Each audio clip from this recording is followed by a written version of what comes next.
I'm very excited to introduce to you today Dr. Joel Wallach, because what you're about to hear in the next 120 minutes or so is nothing short of amazing. Our health is one of the most valuable things we have. We all want to be healthy and happy, yet with so much information out there, how do you know who to listen to? How do you know who's telling the truth when it comes to getting well? Dr. Wallach has degrees in agriculture, in veterinary science, and has been a physician for over 35 years. He was in charge of a monumental study that did 26,000 autopsies on animals and humans and 10 million blood chemistries. He's written 11 books. He's been published 70 times all over the world. He's sold over 180 million copies of his book and CD, Dead Doctors Don't Lie. And he's had to sue the FDA 8 times for the right to make certain health claims that are true.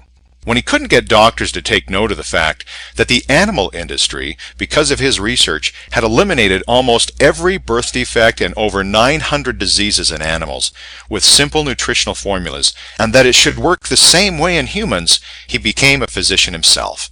His work is now changing the lives of millions of individuals around the world. If I told you that almost all chronic diseases such as type 2 diabetes, high blood pressure, arthritis, obesity, fibromyalgia, migraines, eczema, psoriasis, and almost everything else you can think of was the result of nutritional deficiencies, and that you could make them go away 100%, would that be of interest to you and your loved ones? If so, the things you're going to hear in the next 2 hours have the power to change your life forever. Without anything further, let's turn things over to Dr. Wallach. Appreciate the introduction. All right. I'm just going to start out, just a quick reminder, the thing that makes my view different is that I have a degree in agriculture. And in agriculture, we don't have health insurance for animals like we do people. And so we just had to get rid of the diseases. In agriculture, we have veterinarians who would take care of animals, and if he didn't fix it the first time out to the farmer never called you back.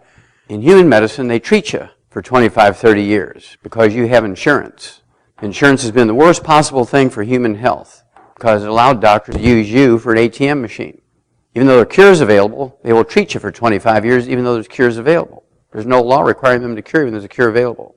Okay, that's a huge problem, as you're all finding out now. But you're going to learn some things today that will help you take care of yourself and the people you love. And, of course, I also have a degree in veterinary medicine. I'm a veterinarian. I also have a degree in comparative pathologist. I do autopsies on animals and people. I also have a degree as a physician, naturopathic physician. I'm a primary care physician in Oregon, licensed in Oregon and California for 35 years. And what I do differently from other doctors is I treat people like dogs, but they get better. Because in the dogs, we've learned how to eliminate 900 different diseases in dogs that still plague people. We've learned how to triple the lifespan of dogs. We didn't do that with organ transplants and stem cells and genetically engineered proteins and wonder drugs. We did it simply by putting vitamins and minerals in their canned dog food or their bags of dry dog food. And then we eliminated every birth defect you can name and 10 times that many you can't name. We eliminated all those birth defects just by putting vitamins and minerals in their food. There's not a single birth defect you can name that's genetically transmitted, although doctors would tell you they are, but there's not a single genetically transmitted birth defect. They're all nutritional deficiencies of the embryo. Okay, let's get to work here. We're going to divide this into 2 pieces. Number 1, I'm going to show you what the problem is, and then number 2, I'm going to show you how to eliminate these diseases, prevent them and how to cure them, okay? Well, Americans spend more money. We've been doing this since the Second World War. We spend more money for health care than all the nations of the world combined. Not more than any nation, more than all nations.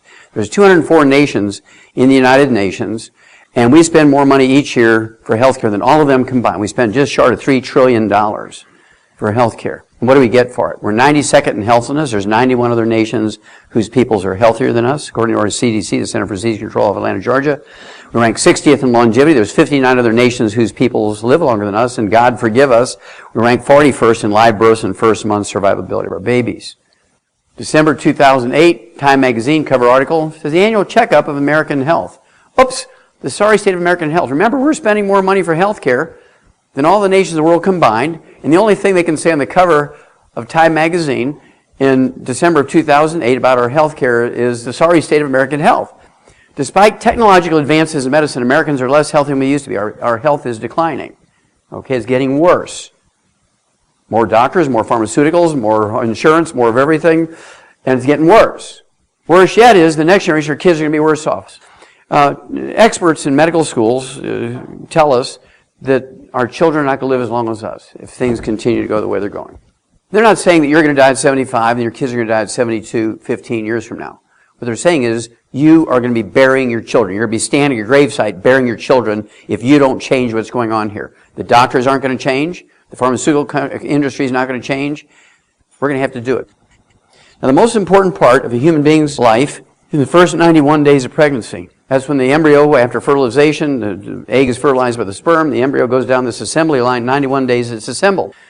After that, the rest of the 6 months of pregnancy is just building size. It's like a car going down the assembly line. Let's say the car is going down the assembly line. Let's say it's a Rolls Royce. I mean, we're talking about a $250,000 car or $500,000 car. When it gets to the point where the fuel pump is supposed to be installed, there's no fuel pumps there, but the car keeps going down the assembly line. And then there's a place where the headlights are not supposed to be there. It keeps going down the assembly line, comes off the line. The car will crank, but it won't start because there's no fuel getting to it. Can't drive at night because there's no lights.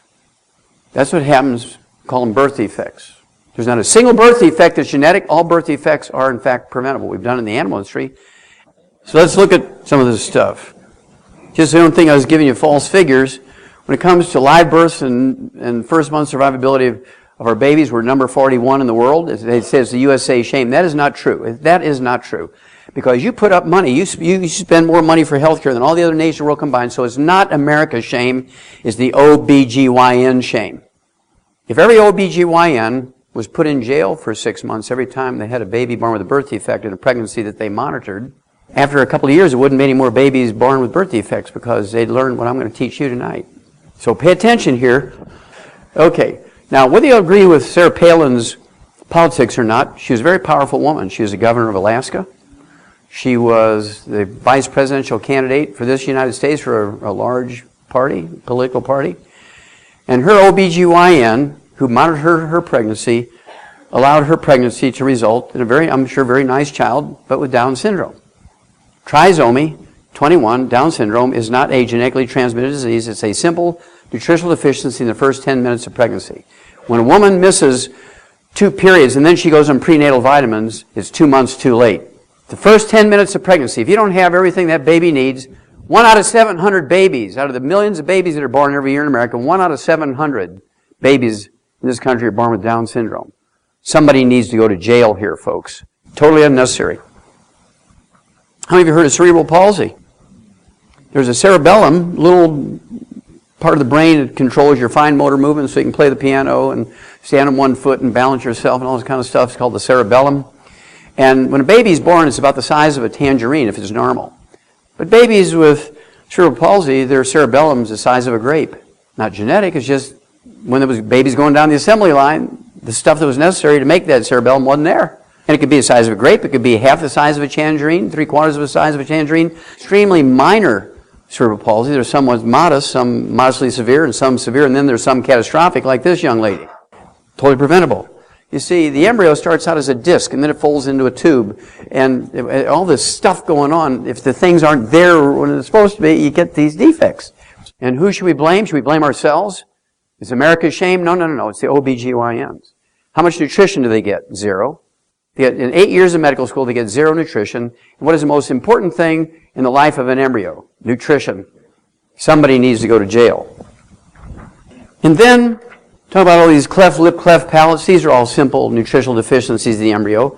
When the baby is a flat disc, it folds up, and it doesn't fold up all at once. It's kind of like a zipper as it's folding. So it starts out at the top and goes on down to the bottom.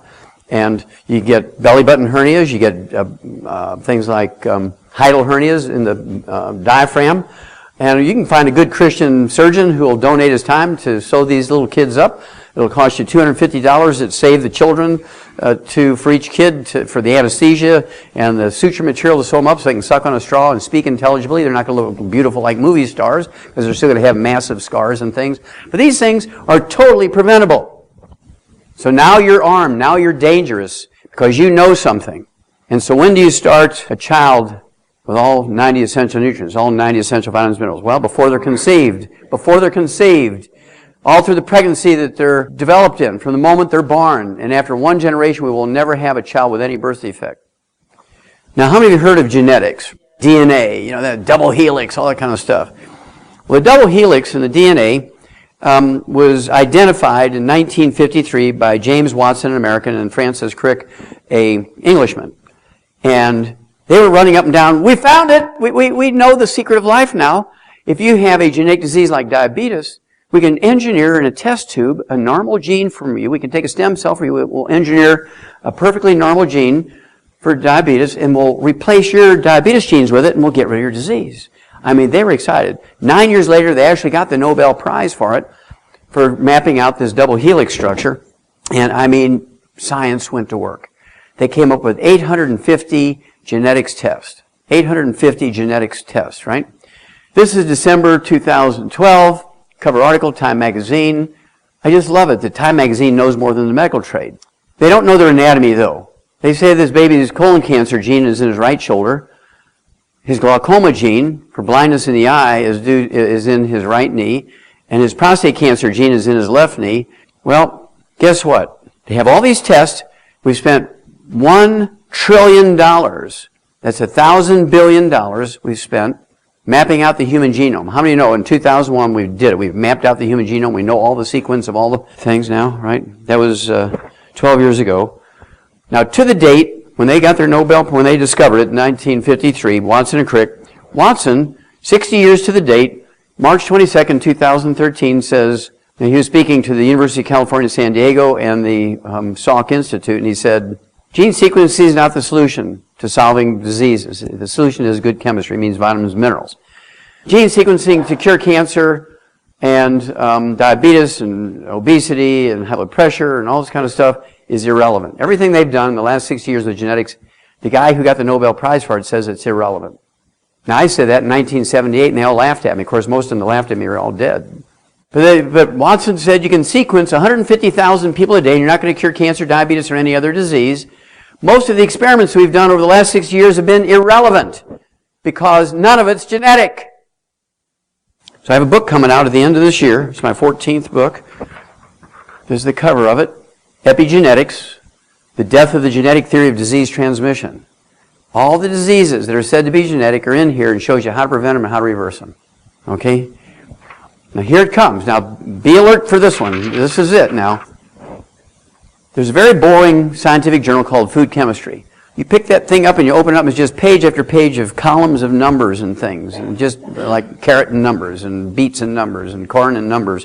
What they do, they send teams of graduate students out to farms, and they personally harvest some carrots and beets and corn and wheat and tomatoes and beans and peas, and then they run them to the lab and they find out what nutrition's in them and they find out what pollution's in them. And then they follow that farmer's harvest to the stores and they rerun it again for nutrition and pollution and see what pollution was added to it during the processing and getting there and how much nutrition was lost during the packaging and shipping and re-unpackaging and putting on the store. Well, in April 2012, April 16, this issue said, commercial available baby foods, they looked at 8 of them. We're talking about Gerber, Similac, Enfamil, very trusted names in America.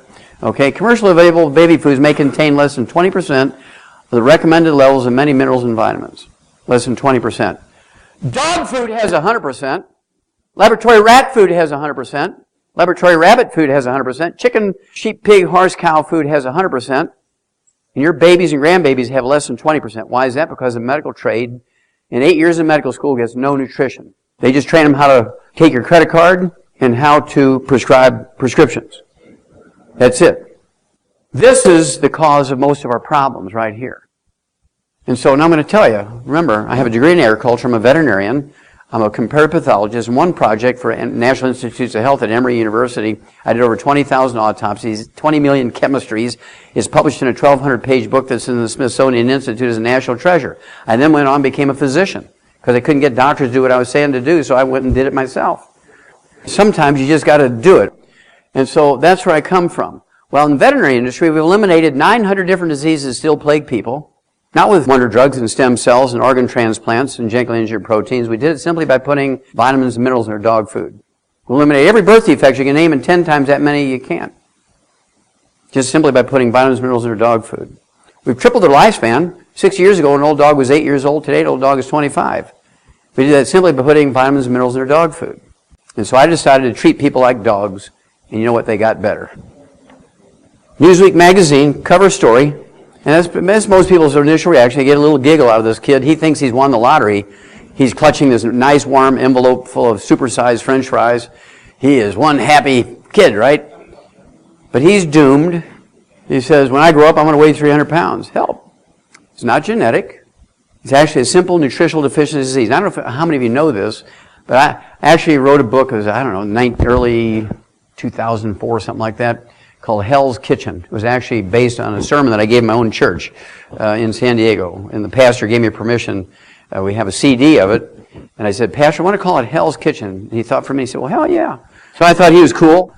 And so he sold millions of that little CD. And the book, Hell's Kitchen, goes into all the proof that obesity is a simple nutritional deficiency disease. Now, how many of you know that we're the #1 obese nation in the world? We spend more money for health care than all the nations of the world combined, and the only thing we can brag about being #1 in the area of health is we're the most obese nation in the world.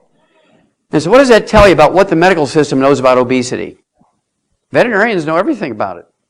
I can make prime beef. I can make beef with no fat on it. So I use the same principles, right? In 1978 I started. It's a simple nutritional deficiency. We do this thousands of times a day now. We get people to lose 140 pounds in 100 days. We get people to lose 90 pounds in 75 days. We get thousands of people every day to lose 50 pounds in a couple of months. It's very simple stuff.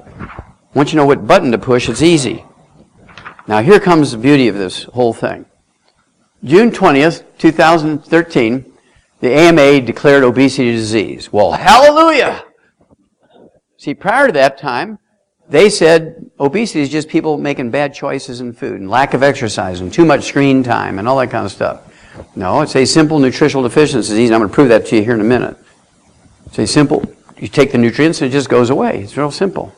Now, I guarantee you, they didn't do this out of the goodness of their heart that they declared a disease. And here's why I say this. Well, the medical system, because of this new healthcare thing coming on, is hurting, particularly specialists. Medicare, when the doctor bills Medicare for $100, Medicare only pays them $20. So the primary care physicians, the family doctors aren't referring patients out anymore. You know, a primary care physician can do a hip replacement operation. There's no law that says he can't. Primary care physician can write prescriptions for radiology to do heart tests, and he can then prescribe you the same drugs that a specialist would.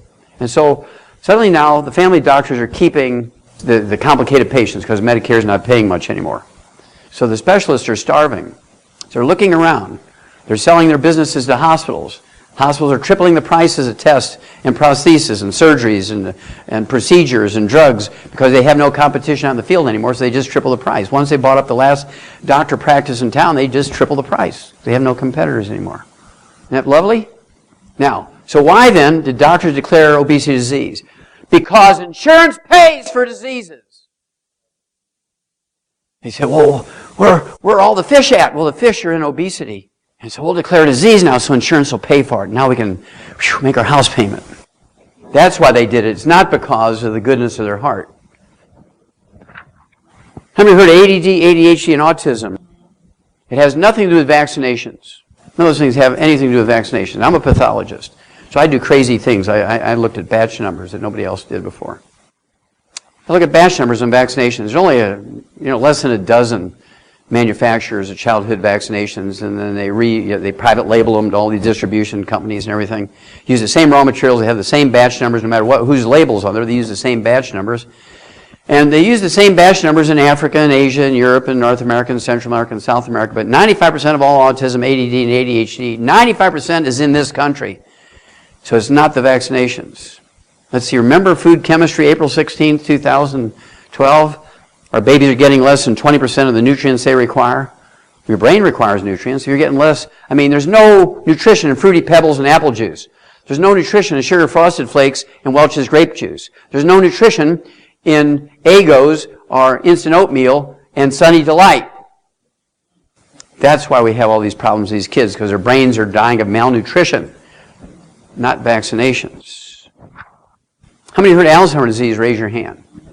This article came out, obviously, February of this year, said Alzheimer's patients could triple by 2050. Well, I guarantee they are, because there's 80 million baby boomers coming along who are reaching that age. They're over 65 now, and so there's 80 million of them. That's 1/3 of our population. So they're going to triple. I mean, that's just sheer, simple fourth grade math. It's not a big deal, right? Doctors say, help us. We need to find something to help us keep the number of Alzheimer's patients down to 13.8 million a year. I'm going to show you how to eliminate it, because it's a physician-caused disease. Alzheimer's disease did not exist in any way, shape, or form in 1942. Today, it's the number 4 killer of adults over the age of 65. Look at who owns all the hospices. Medical doctors. Now here comes the medical doctors. I thought politicians were bad, but medical doctors are the only people who can say 3 lies in the same sentence. Alzheimer's is the only disease amongst the top 6 killers in the USA for which there's no prevention, cure, or treatment. None of those 3 are true. Doctors are so terrible when it comes to dementia. If you reach the age of 65, 1 in 3 of Americans who reach age 65 will die from dementia. They suck when it comes to this, my grandkids would say. Now, why do our kids die before we do? Well, right now, there's more kids under the age of 18 dying of stroke in America than people over the age of 65. That's because stroke is not genetic. Stroke is not an accidental thing or just some dumb thing happening.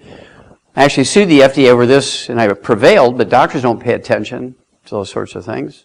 They keep doing what they do, right? So what causes stroke? It's a deficiency of, or a ratio problem between omega-3s, 6s, and 9s. I actually sued the FDA over this.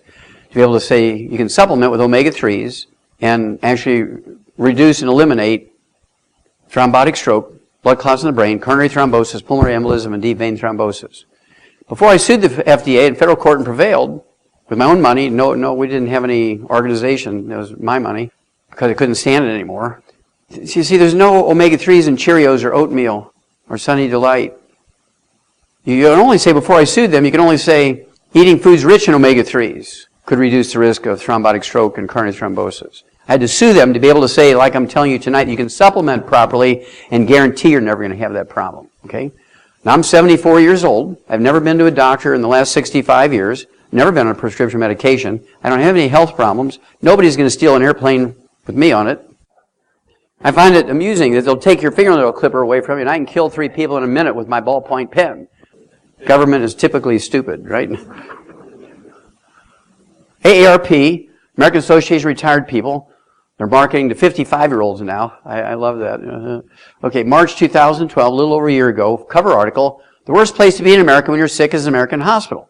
I took 2 pieces out of the article and it says the number of American patients who die each year from American hospital errors is equal to 4 jumbo jets crashing each week, say 1,500 people. 3,000 every 2 weeks, 6,000 a month, 72,000 a year. If you knew that commercial airlines killed 72,000 passengers a year, how many of you would fly? Nobody would fly. I got to go see my doctor. I got to go see my doctor. I got to go see my doctor.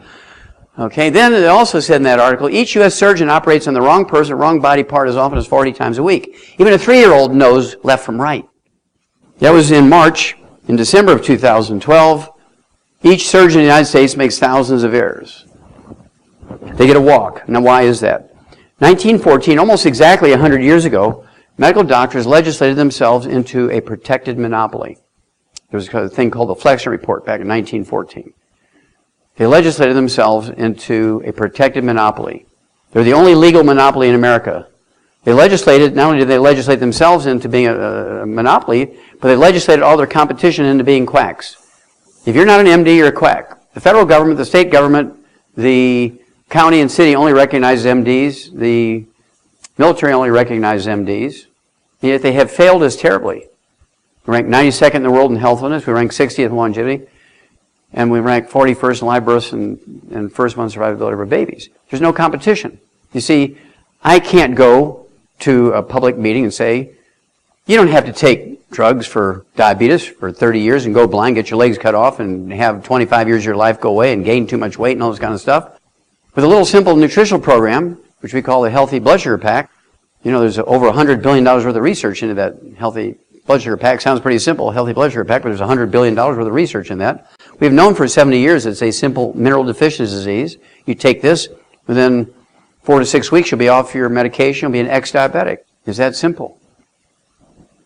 Newsweek magazine cover article, August 2011. The one word that will save your life in a hospital. It's a 2-letter word that every 2-year-old knows. No! Okay, we've given you 6 rounds of chemotherapy. Now you have 3 minutes to live. We want to try this new experimental drug on you. That's because the FDA requires them to tell them how many people out of every 100 they give the drug to, how many are killed by the drug. They're using you as a guinea pig. When they say you've only got weeks to live and we want to try this new experimental drug on you, that's to find out if it kills you or not. And so you should say, no! Wouldn't you rather the last 2 weeks of your life, wouldn't you rather be in your own bed with your dog on your lap, hugging your grandkids, than instead of when your grandkid comes to the hospital because everybody knows you only have days or weeks to live, and the nurse says, no, I'm sorry, honey, you can't go in to see your grandma now. She's being killed by the doctor. That's what it translates to. You can't see your grandma now. She's in intensive care. What kind of nonsense is that? Stop taking them to hospice. Hospice nurses will come to your home. Do hospice at home. Don't give those doctors every last penny the family has. That's the centerfold from that issue in Newsweek magazine. What is he afraid of? This is a universal fear posture, right? No matter what language you speak, no matter what color you are, this is a fear posture. Whether it's spacemen or Godzilla or whatever, right?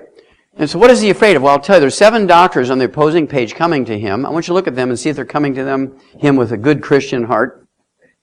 They look like a scene from the Night of the Walking Dead TV series. That's because he's the only one in the hospital with money. They're all after him. Everybody else in the hospital is a Medicare patient, and they don't want them. They'll kill each other trying to get to him. Reader's Digest. Very warm, fuzzy magazine. You find it in all professional waiting rooms, whether an attorney or an architect or a doctor or a veterinarian, a dentist. Everybody has Reader's Digest. You don't even need to read it. You know there's going to be warm, fuzzy stories.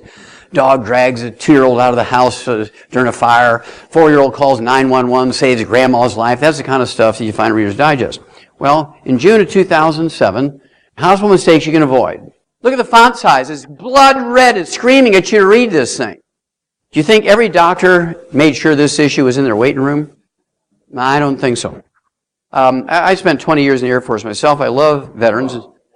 And this study came out. It was from the Department of Veterans Affairs did this study. It was a self-study. Okay, and it came out in December of 1997, and they published it to the public in 1999. Hundreds of thousands of mistakes each year in the VA system, 3,000 of which are serious, where they take out the healthy lung, they leave the cancerous lung in. You go in for a hemorrhoid operation, and they take your cerebellum out of your brain or something. You know, really dumb stuff. And 3,000 of those mistakes are that serious. The person either dies in the hospital or they are required to stay another year. Well, look at what the Department of Veterans Affairs said about 700 of these 3,000 major mistakes. They kill 700. Do you know how many American servicemen and women were killed last year in Afghanistan? 380. Medical doctors in the VA system kill more American servicemen and women every year than the enemy. When do you get angry enough to do something about it? Okay, we have to do something. And what it's going to take is for us to stop going to them. We have to take care of our loved ones. We have to take care of ourselves. Last year, we set a record that more servicemen returning kill themselves than the last 10 years combined. That's because they live on MREs, which is nothing more than a meal bar, and distilled water. No vitamins and minerals. So if you have anybody in the service, in your family or in your church, you need to be sending them the 90 essential nutrients. They'll come home, they'll be okay. They're out there carrying those 80-pound packs. They sweat. They don't get any nutrition. They sweat out all that nutrition. This is one of my favorite stories. It came out February 2007. Look at the title, Patient Protect Thyself. It's kind of vanilla. The data that I'm going to share with you came from the Journal of the American Medical Association, the most prestigious medical journal in America, maybe the world, and the Center for Disease Control, again, that federal agency that tracks this kind of stuff in Atlanta, Georgia. And they said, this article said, using those 2 agencies as their source of information. And it said, each year in America, medical doctors kill, injure, and infect 15 million of their customers at their workplace. Each year in America, medical doctors kill, injure, and infect 15 million of their customers at their workplace. 5.8 million in hospitals and 9.2 million in the private offices and clinics. Now, how many would fly commercial airlines if you knew that they killed, injured, and infected 15 million passengers every year? Nobody would fly. So, we went to war in Afghanistan because the bad guys killed 3,000 New Yorkers.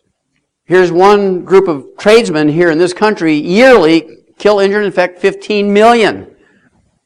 Got a few more of these, and I think you'll have the picture, and then we'll get to the diseases. But I think you need to know what the problem is. Being a veterinarian and a physician, this is important to me, this one. Remember I said each year in America, according to the Center for Disease Control, which they also did this study, Center for Disease Control out of Atlanta, and the Journal of the American Medical Association, medical doctors each year in their workplace kill, injure, and infect 15 million. Well, in the hospitals, Remember, this is just the hospitals. This does not include clinics. In the hospital, there's 2 million infections each year. Of those 2 million infections each year, 90,000 die. Okay, now, I'm going to show you. People say, he's exaggerated. Why did I show you this? You haven't seen the next slide yet. Now, how does that happen? How can that happen in a hospital? It's supposed to be a refuge, a place of safety. And so at any rate, what happens is they wear the same white coat, the same pantyhose, the same trousers, the same shoes, room to room to room, dragging snot, pee, poop, blood, pus, viruses, bacteria, fungus, and yeast. By contrast, in a pig barn, by federal law, to prevent the spread of swine flu, if you're a visitor or a worker, every morning when you go into that barn, you have to take a shower with disinfectant soap for like 5 minutes. You tear open a bag with a clean pair of coveralls and boots, and before you go from one pig pen to the next, you're required to stand for 4 minutes in a 4-inch deep tub of disinfectant and then brush your boots off with a brush before you go to the next pig pen. We treat pigs in a barn better than we treat human beings in a hospital in this country. Okay, this came out in August of 2012, about 10 months ago now. One bacteria, C. diff, Clostridium difficile, which is a human poop bacteria, that's it's only found in human poop. Of those 90,000 deaths each year from infections in hospitals, 30,000, 1/3 of them occur because doctors don't wash their hands. In 1993, there were 85,700 of these C. diff infections reported in hospitals, 30,000 of which result in death. 17 years later, 2010, it went up 400% to just short of 350,000, 346,800. Does this chart give you some sense that they're working hard to prevent the problem? No. There's no consequences. Why should they wash their hands? If they're doing the right thing, that chart should look like that. This is what you're getting. As your hospitals, folks. Well, let's look at pharmaceuticals. Well, everybody loves pharmaceuticals. I mean, we have war on street drugs. And of course, for the last 50 years, the pharmaceutical industry and the medical doctors have been after the FDA to report adverse events calls on herbs, vitamins, and minerals. So in 2007, they did it for the first time, reported in 2008. There were 600 adverse event calls. And of course, the pharmaceutical industry and the medical doctors assured the FDA it was going to be in the thousands. 400 adverse events reports for herbs. None of them were fatalities. They were like fast heart rate from too much green tea and a mixture, or they got maybe itchy skin from something. 200 of these were adverse events from vitamins, minerals. Somebody takes too much vitamin C, they get diarrhea. They take too much niacin, vitamin B3, they get itchy, rashy skin. No deaths. Well, the same year in 2007, which they'd been doing for 50 years, they reported, not to the public, but in the mortality and morbidity reports which come out every week, right? They reported it for the pharmaceuticals, prescription drugs. Now, it's in this report here, but it's very difficult to see. It's down here in the corner, so I blew it up because most people, by the time they get to here, they're not going to read the whole thing. So they purposely put it down here, very tiny little thing. I blew it up so you can compare this 600 adverse events reports, non-fatalities, with 482, 154 adverse events reports for prescription drugs that same year. All of these were fatalities. You tell me what's more dangerous, pharmaceuticals or vitamins and minerals. But it's FDA approved. People always ask me, well, are your vitamins and minerals FDA approved? And I say, drop your knees and give thanks to the Lord they're not. Because everything the FDA approves kills people. Every drug the FDA approves, every drug, even baby aspirin, has a little warning on there. One of the side effects may be death. This is a yearly figure, and this is another look at the pharmaceutical thing. Deaths by medication error rising. Now, they're not talking about the side effects of the drugs here. They're talking about decimal point errors, which I'm sure the pharmacists, thank God, catch some of that stuff when it comes in. And then, of course, doctors will prescribe 3 or 4 different drugs to the same patient, particularly older people, because insurance pays, and they get a kickback, right? And so they do that, and of course you get potentiation, and that combination will kill the patient. These types of medication errors each year are tied to 1.5 million fatalities and permanent injuries. Okay? Only you can stop this. When the doctor writes prescriptions, tear it up in front of them and say, sorry. Okay. This is the last one of this kind of really bad series, and we'll move on to the next subject. This came out in 2010. Hospital care fatal for some patients. That's kind of vanilla. Results of Medicare study alarming. Well, that's alarming. Well, the study was actually done by the U.S. Department of Health and Human Services Office of Inspector General. Okay. So this study was done by the U.S. Department of Health and Human Services Office of Inspector General, which is the auditor for Medicare. Okay? What they said was that each month, not each year, each month in America, medical doctors kill 15,000 Medicare patients from simple tests and minor procedures. They kill 15,000 Medicare patients each month. That's 180,000 a year. If you're over age 65 and you knew that commercial airlines killed 180,000 seniors over age 65 every year, you'd say, honey, cancel the airplane flight. I turned 65 yesterday. We're going Amtrak. I'm going to show you three people, very famous people who died as seniors at the hands of doctors for minor procedures. Andy Rooney, 60 Minutes, retired at 92. His wife is 87. They were going to go on a world cruise for a year. And she was a little nervous. She said, look, we can't speak half those languages at the place we're going. We need to take a disc of our health care stuff in case we get sick or at that age. He said, okay. So they go to the doctor, and while they're waiting for the disc to be cut with all their medical records in it, the doctor's rooting through Andy's medical records. He says, Andy, you're 92 years old, and I can't find where you have ever had a colonoscopic exam. You could have cancer lurking around in you. I wasn't there, of course, but I know Andy Rooney because I used to watch him every Sunday on 60 Minutes. I just loved his sense of humor. And I can see him saying, well, I don't have any blood in my bowel movement. I haven't had to change my bowel habits in the last 10 years. I haven't lost any weight. I don't have any pelvic pain. I don't think I have any colon cancer. That's what he should have said. But I'm sure the doctor insisted. And Andy should have said, no! But instead he said, being a compliant 90-year-old, he said, oh, okay. Comes in the next day. The doctor sticks a garden hose up his rump, punctures his intestine. 3 days later, he's dead from peritonitis, belly infection. Wife's a widow, and he never went on his trip. Now, when you look at his obituary, you can look it up online. It says, Mr. Rooney died from complications of a minor medical procedure. Wasn't minor for him, it killed him. Dick Clark, the guy who discovered the Jackson 5 and Michael Jackson, the world's oldest teenager kind of guy, 82 years old, goes in for his physical, complains to his doctor. He gets up 3 or 4 times a night to take a pee because, he's that age, 82 years old, and the doctor says, well, you probably have a prostate problem. I'm going to send you down the hall when I'm done with you. We got a urologist to take care of you. Urologist examines, you got an enlarged prostate here, a few lumps and bumps on it. We can take it out. I can put you ahead of the list. I can do it tomorrow morning at 11 o'clock. And he says, well, I didn't reach my age by going to surgery for everything. I said, do you have a prescription? He said, it doesn't work. This is an outpatient procedure. No big deal. You come in at 11 o'clock, 11:30 we're done, 1 o'clock you're in the golf course. We do this all the time. No big deal. And Dick Clark should have said, no! But instead he said, oh, okay. Goes in 11 o'clock the next morning, 11:30 he's dead. 30,000 men in America each year, die within an hour after the procedure. Because when you cut on the prostate gland, either with a knife or a scissors or stick it with a large biopsy needle, it releases a hormone called prostaglandin, which increases your risk of death from coronary thrombosis, or a thrombotic stroke. And he won the lottery and had both. My favorite, though, is Neil Armstrong, our top astronaut, first man to walk on the moon. He personally saved 2 doomed NASA missions, saved the spacecraft, saved the crews, because of his technical knowledge on how to communicate with the machinery and the equipment in a spacecraft from a computer on Earth.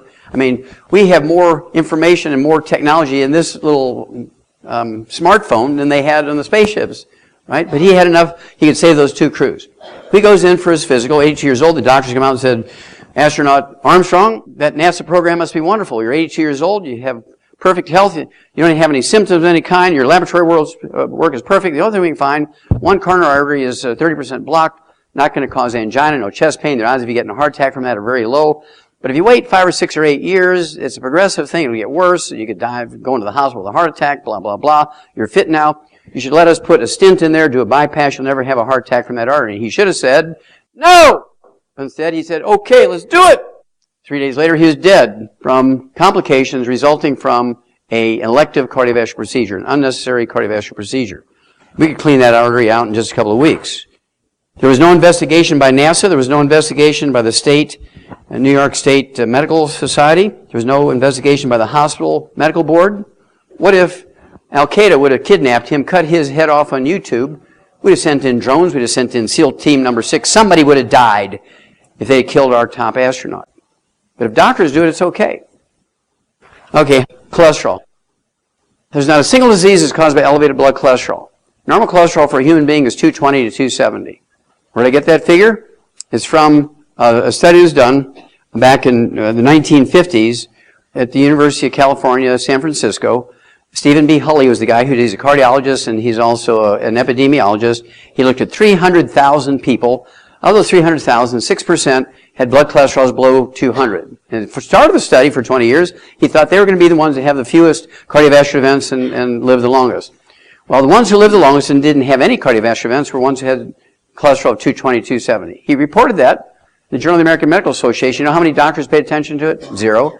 Because they have all these cute little gals coming from the pharmaceutical companies in their little mini skirts to the doctors, taking them out to lunch, and they all write prescriptions for Mevacor, Lipitor, Zocor, and all those core things, right, to lower your cholesterol. Well, I actually did a study. When you do 20,000 autopsies and 10 million chemistries, you have a lot of material. I wrote 75 scientific papers, plus that book out of the deal. One of my papers was I compared the coronary artery plugging in vegetarians and vegans versus meat eaters. Guess who had the worst plugged arteries? Vegans. Because cholesterol has nothing to do with it. Nothing! What plugs your arteries in? Inflammation. How many of you heard of the inflammation thing? That's getting to be new around, right? Well, I said that in 1971. It was published in an international pathology journal in 8 languages. It was published in Denmark, all went around the world. I had thousands of calls, and then nobody did anything. He used to hang around with 25 pathologists. We'd all go to the continuing education together. We were kind of buddies, you know. We'd have dinner together and party together. And they all laughed at me. He said, "Wallach, you must be sniffing glue. Everybody knows it's cholesterol." I said, no, I did all these autopsies. And the ones who are the worst are the vegans and vegetarians because they stir fry everything in coconut oil and olive oil. They use a lot of salad dressings for calories because they don't get enough calories. They don't have any dense food like meat and things like that. So they're using all these oils as a source of calories. Trans fatty acids, heterocyclic acrylamides cause inflammation. The arteries respond by plugging. Well, that was in 1971. Here we are, February 2012, a year and a half ago. Federal health officials are adding new safety warnings about the risk of statin drugs, the widely prescribed group of cholesterol-lowering medications. If you take a statin drug to lower your cholesterol every day for 10 years, and you are on a cholesterol-restricted diet every day for 10 years, you increase your risk of Alzheimer's disease by 100%. You're going to get it. And here's why. What is Alzheimer's disease? Alzheimer's disease is a going away of the myelin, the white matter of the brain. It makes up 75% of your brain weight. It's the insulation material in the brain. Okay? When it goes away, the naked nerve fibers tangle up, and they short circuit, and you get Alzheimer's disease. Now, I can take a brain, an autopsy, and I can never read the clinical records, and I can tell you by looking at that brain under the microscope, if there's nerve tangles in there, I can tell you that person had Alzheimer's disease, just by looking at slides of the brain. I don't even need to hear the clinical records because that's what we call a pathognomonic lesion. It's a lesion that's drop dead, predictable as gravity. That's it. There's no other option. And then, of course, that same scenario will increase your risk of type 2 diabetes by 52%. What disease is costing us the most money in America right now? Diabetes. Our Alzheimer's patients are going to triple because all the baby boomers come along who lived on egg beaters and egg white omelets and boneless, skinless chicken breasts and oils and margarine instead of butter, cream, and lard, and tofu and beans instead of red meat. Third world countries don't have Alzheimer's disease because they're eating meat. In June of that same year, 2012, Science News, very respectable journal. Good cholesterol not so beneficial. I want you to email your doctor and say, I just saw something in Science News that said good cholesterol is not so beneficial. He will scream, you know, like they do on his emails and go crazy. What? That can't be true. Higher HDL, high density lipoproteins, and good cholesterol levels don't reduce heart attacks. That's because cholesterol has nothing to do with heart attacks. Let's say your blood cholesterol is 200, and 100% of it's HDL, the good cholesterol. It won't reduce your risk of heart attacks because cholesterol has nothing to do with heart attacks. When you lower your cholesterol, when you have cholesterol above 300, remember, 220, 270 is normal. You want it to be in between 220 and 270. 300 just means you're sexier. Because you ever hear of steroid hormones, testosterone, estrogen, progesterone? 95% of steroid hormones is cholesterol. You go on a cholesterol-restricted diet, you give up eggs, there ain't nobody home anymore. Women used to go through menopause when they were 70 years old in 3 seconds. Now women go through menopause in 30 years. They accept prescription drugs that cause breast cancer, you know, the hormones and everything. Oh, but they're bioidentical. That's just like saying, but the bullet is lead, you know, it's copper jacketed. There's not a single medical screening test that prevents the disease. There's not a single medical screening test that prevents the disease. The Globe and Mail is the USA Today equivalent in Canada. I speak a lot up there, probably about a month and a half if you count all the days out of each year. Screening is not prevention. Okay, mammograms, of course, are one of the things that women submit to. This was a 30-year study, a 3-decade study, Harvard Medical School, published in the Journal of the American Medical Association, the New England Journal of Medicine, and it was published last year, November 2012. And here's the results. It said, in women over 40, 1.3 million of them over the past 3 years actually had false positives. That amounted to 31% of all women diagnosed with breast cancer with a mammogram. 31% were false positives. This is in the New England Journal of Medicine, November 2012. The worst year was 2008, where they had 70,000 false positives. They cut these women's breasts off, they give them chemotherapy and radiation, they put them in the cure column. They know they didn't have it. And these women run around like Judas goats. Oh, you have to go to Dr. So-and-so. He's so good. He caught my cancer early with a mammogram, and I want you to get a mammogram. They said, well, mammograms are safe. They have less radiation than a AAA battery. Well, they came out 3 months ago and said one mammogram has the same amount of radiation as 500 chest x-rays. You know, you can do a better job of self-breast examination even if you're 20 years into menopause. You self-breast exam, keep a log, 15th of every month at 10 o'clock in the morning. You find something new, you find something tender that didn't used to be tender. Go yourself, without the doctor, you go to a radiology laboratory and you ask for a high-resolution ultrasound, no radiation, and it's actually more accurate. Leave the doctor out of the loop. Here's where the insurance fraud comes in. A push to prevent colorectal cancer. Get your colonoscopic exam. Doesn't prevent it. Oh, you had polyps. Well, polyps just means you're eating too much deli slices and too much sandwich meats and too many hot dogs, too much pastrami or pepperoni pizza. Okay? Has nothing to do, polyps don't become cancer. PSA test. A federal panel says now, no PSA test anymore, guys. Do not do it. Why? Because just like Dick Clark, two things happen. You're going to be one of those 30,000 that die within an hour after the surgery, or you're going to be one of the 200 to 300,000 that become permanently impotent, and they get ED permanently, and they're incontinent, they just pee all over themselves. It gives new meaning to the term dirty, smelly old man. June 4th, 2012, Time Magazine, Health Science section, skip the PSA screen. Experts say PSA blood test for prostate cancer doesn't save lives. That's because it was never meant to be a screen for prostate cancer. The most important part of Warren Buffett's announcement that he was diagnosed with prostate cancer was this paragraph down here. Richard Ablin, the scientist who discovered PSA, calls the testing's widespread use a public health disaster. The guy who invented it calls it a public health disaster. That's because it doesn't diagnose prostate cancer, and you can actually, through an examination, you can actually make it go up. That's why he calls it, Richard Ablin calls it, the guy who invented it, calls it a public health disaster. Okay. Well, now we're going to switch to diet. I think you got an idea that doctors and hospitals are dangerous. Pharmaceuticals are dangerous. They are not your first choice. You have to take some responsibility here. Okay? This was a Harvard study they did in 1990 for males and females in America. Came out in 1997 to the public. And what they looked at was lifespans county by county. What they're going to do is find out which county lived the longest in America. Well, I thought it was kind of clever. And then they were going to find out what medical care, what medical services they had there. They're going to duplicate that in all the other counties in America and upgrade our average lifespan. Now, from a superficial standpoint, you say, well, man, that's pretty cool. They're thinking about America. But they knew that they were going to have to increase the amount of medical care in every other county, right? Well, what they didn't plan on was they found out that every county in America has the same medical care. You can live under the bridge and be homeless and illiterate, never worked a day in your life, didn't ever have any insurance. You crawl into an emergency room, you will get the same care that a billionaire gets. Not because doctors love you and they're altruistic and they're good Christians. They give this guy living under the bridge the same medical care that a billionaire gets because insurance pays. What they found out was the longest lived people in America are in the purple, in the Midwest, the upper Midwest, and the upper Plain states. The shortest lived people in America in the old Confederate states, plus Cook County, Chicago, and Lake County and Gary, Indiana. Everything west of the Mississippi River is an Indian reservation. It's yellow, orange, and red. These are the shortest lived people. The people in the purple, they live 25 years longer than the purple. It's not genetic. What they did find out was how they eat. These people in the purple counties are all people from Scandinavia. Norwegians, Swiss, Swedes, Finnish, Danish, Austrians. They cook everything by roasting, stewing, grilling. How do they cook in the Old South and in Cook County and Lake County? If you never again eat fried foods, if you never again give your children, your grandchildren, your nieces and nephews your fried chicken, you'll add 25 years to their life. If you don't even give them any vitamins and minerals, if you just don't ever eat fried foods again. That's what this study, this is a Harvard study. Well, 23 years later, the University of Wisconsin repeated it. Dietary habits, not hospitals, affect how counties' health care rank. They picked Pennsylvania because it was the worst and the best. It was the good, bad, and the ugly. Philadelphia County, where the city of Philadelphia is in, obviously. First in health care, we're talking about most doctors per patient, more hospitals, more CAT scan machines, more pharmacists, more prosthesis. I mean, more of everything. More massage therapists, right? But it had the worst overall health.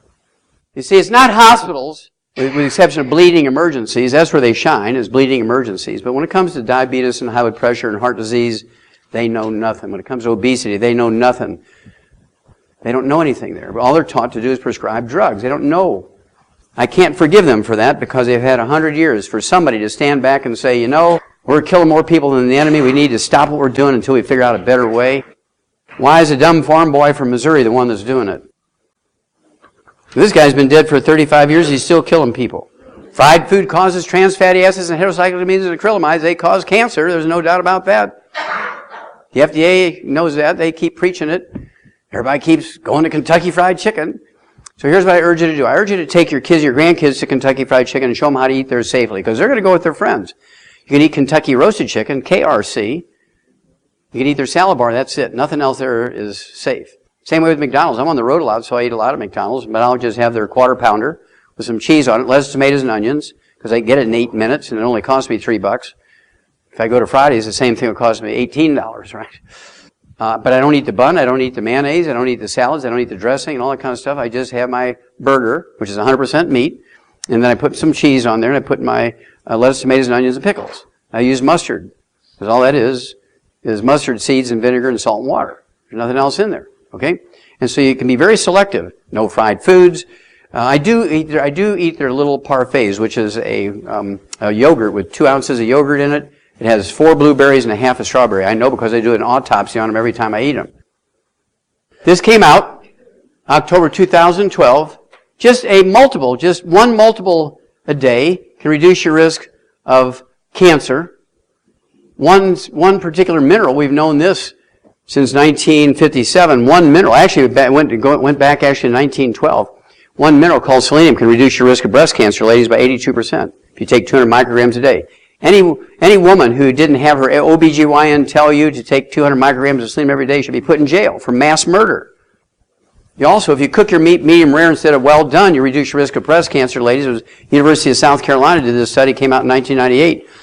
Reduce your risk of breast cancer by 462%. I don't even know what that means. I know what 100% means, but what does 462% mean? Reduce your risk of 462% of breast cancer if you eat your meat cooked medium rare rather than well done, because of the heterocyclic amines and acrylamides that occur when you burn meat. Anybody own a dog? Anybody own a dog? I've already given you the statistics. We've tripled their lifespan. We've eliminated 900 diseases that we still have. And everybody knows you can't give table scraps to a dog because it messes up all the ratios in the food. You buy food that's, I don't know what it is now, 50, 60 cents a can for a perfect diet, perfect nutrition, biochemical nutrition. And triple the lifespan, you eliminate all these diseases. The only time you take the dog, if you give him dog food, the only time you take him to the vet is once a year for a rabies shot because that's the law. You can have a dog for 25 years unless they're really clumsy and stupid and chase cars and get run over. Other than stuff like that, you only have to take your dog for 25 years once a year to the vet to get a rabies shot. Why do we feed our kids and our grandkids food that we know will kill a dog? So, as I told you earlier, I started treating my patients like dogs. We came up with a 90 for life program. How long do you need to take it? For life. How long do you need oxygen? For life. How long do you need water? For life. How long do you need God? For life. How long do you need the 90 essential nutrients? For life. Who came up with the 90 essential nutrients? God. Okay? The Garden of Eden was perfect. It had everything in it. Now, everybody can't go there. There's 7 billion people on earth. But we can take the information. We actually analyzed this all. We know what's in the Garden of Eden. It was the first map quest. I don't know if you realize that. The first map quest is in the Old Testament. The Garden of Eden was east of Eden. There are 4 rivers that dump into it, right? Kishon, Pishon, the Tigris and Euphrates. Those rivers are still dumping into the same place. That's still the Garden of Eden. So I'm going to show you what's in there. There's 90 essential nutrients. They're called essential nutrients, ladies and gentlemen, for 2 reasons. Number 1, we can't do without them. You have to eat them or supplement with them every day because we can't make them. We can't make them. Also, if you don't take them in, if any one of them is missing, you get horrible diseases, all of which are fatal. Some take longer to kill you than others, but they'll all kill you. Deficiency diseases. We need 60 minerals. 2/3 of the 90 essential nutrients are minerals, so you know that minerals are important. That's the dust the good Lord made us out of. We need 16 vitamins, 12 essential amino acids, 3 essential fatty acids, and our food plants, our grains, vegetables, fruits, and nuts can take carbon dioxide out of the air, use the sun's energy in a process known as photosynthesis and the chlorophyll in the green leaves to lop that O2 off, pump it out in the atmosphere so we can breathe it. Do you think that happened by chance? I don't think so. I think there was an overall plan for this. Okay, so at any rate, then the plant takes the carbon atoms and makes long carbon chains which become fatty acids, amino acids, and vitamins. Okay? Now, nutritional minerals do not occur in a uniform blanket around the crust of the earth. Nutritional minerals occur in veins like chocolate and chocolate ripple ice cream. Because I used to ask my grandma, those people down the road were hellions. They all lived to be 100. They never ate anything solid. Everything they consumed was white lightning. They smoked.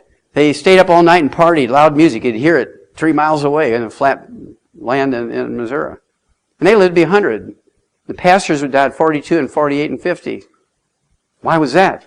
Well, the pastor just happened to live on a piece of property that only had 12 minerals in it, and the hellions lived on a piece of property that had 100 minerals, just by dumb luck.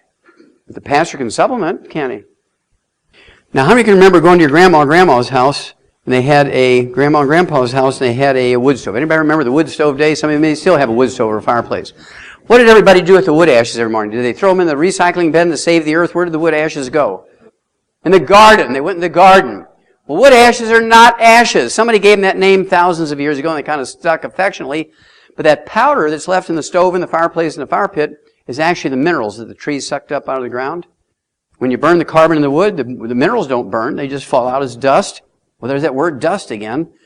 Okay, into the fireplace or the wood stove or the fire pit. Then you take them up and you throw them, you broadcast them out in the garden. Plant minerals, a.k.a. wood ashes, and the okra and the sweet potatoes and the onions and the beans and the peas and the squash and tomatoes and the pumpkins and the corn and whatever else you're growing out there. Suck all those minerals up. And Granddaddy did supplement. People say, well, my granddaddy lived to be 102 and he didn't supplement. Well, yes, he did.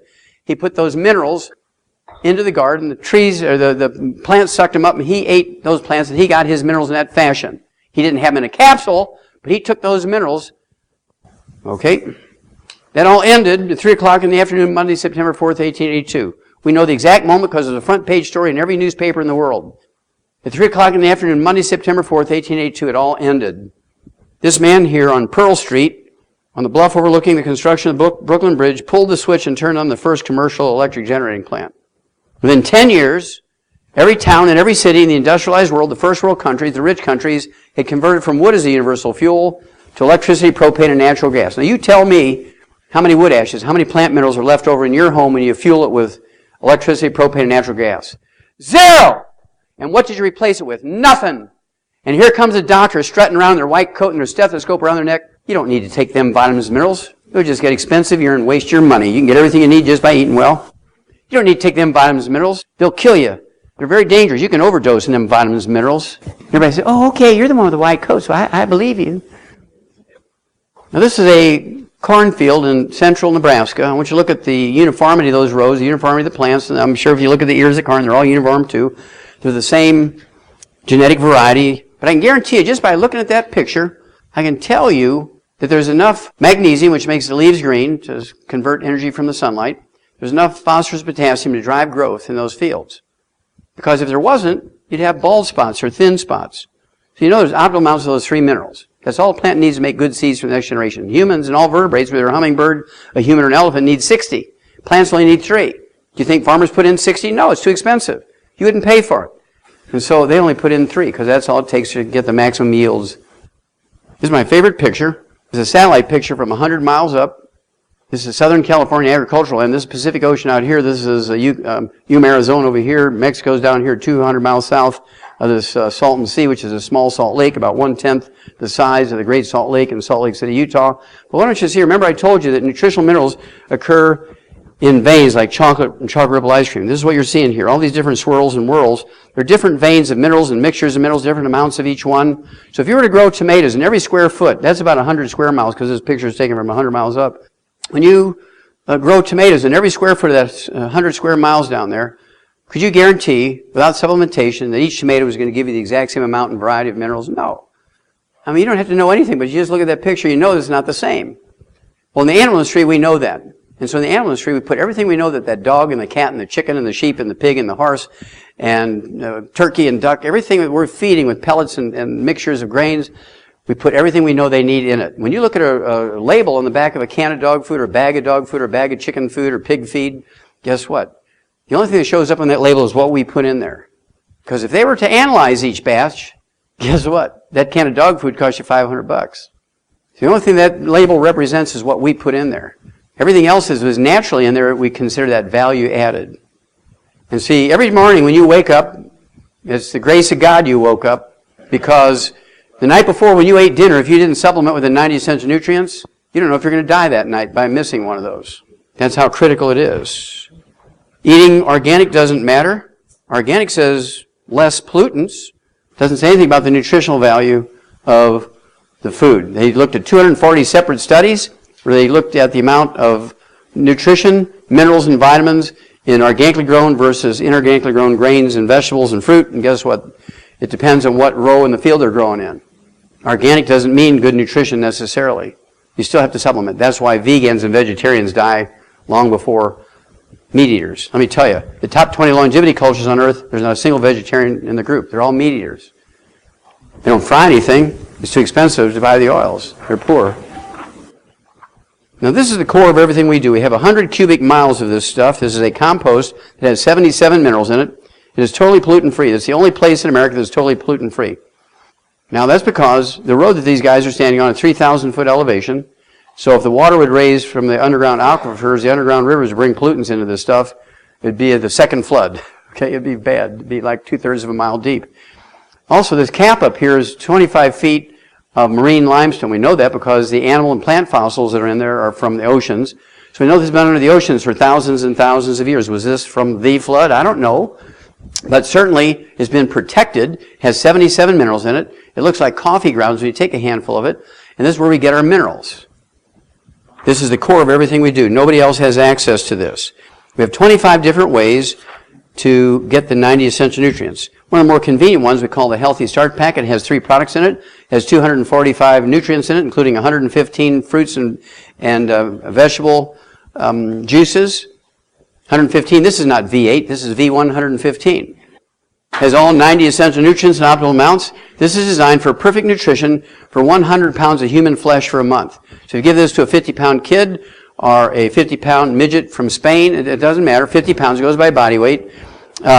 This will be good for 2 months. If you give it to a 100-pound person, give or take 10 pounds, that's a month. If you give it to a 200-pound person, give or take 10 pounds, that's for 2 weeks. If you give it to a 300-pound person, give or take 10 pounds or 20 pounds, this is good for 10 days. You have to do it by body weight to get optimal results, okay? I've been doing this twice a day since I was 9 years old. There's a big story to that. You'll find it in the book, Dead Doctors Don't Lie, or the CD, Dead Doctors Don't Lie. Okay, my wife and I took 10 years, and we read every one of the 720 issues of the National Geographic that were published over a 60-year period. We found the top 20 longevity cultures on Earth. They have 25 common threads. We put all this information in this book, and I found it's very interesting. Invariably, the top 20 longevity cultures, they were all extremely religious cultures that went to church every Sunday. There's not a pagan bunch in the top 20. I thought that was really good stuff. So anyway, there's a whole chapter on that, the religious beliefs and how it helps you reach 100. Anyway, we put the top 5 of these 25 common threads these people have. First of all, they have 5 generations living in the same household. Conservation of effort. They only have 1 mortgage for 5 generations instead of 5 mortgages. They have no need for hospice. They have no need for daycare. They have no need for education. Great-great-grandma teaches the girls everything they need to know, and great-great-grandpa teaches the guys everything they need to know. So they have no tax burden, right?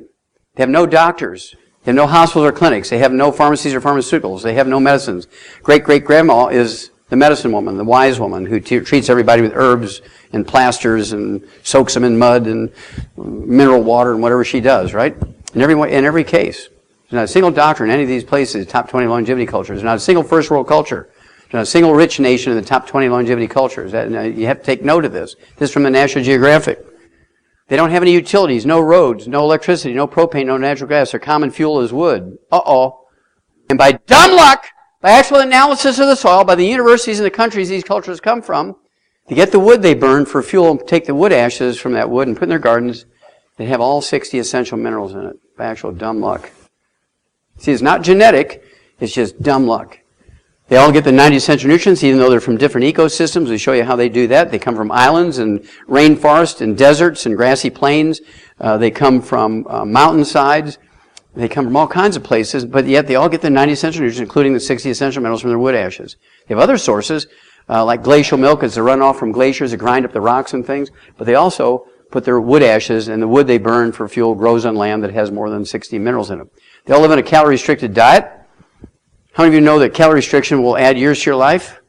There is a science that came out in the 1400s. The first guy that wrote a book on it called The Art of Living Long was Luigi Carnero. There's a whole chapter devoted to him in the calorie-restricted diet thing.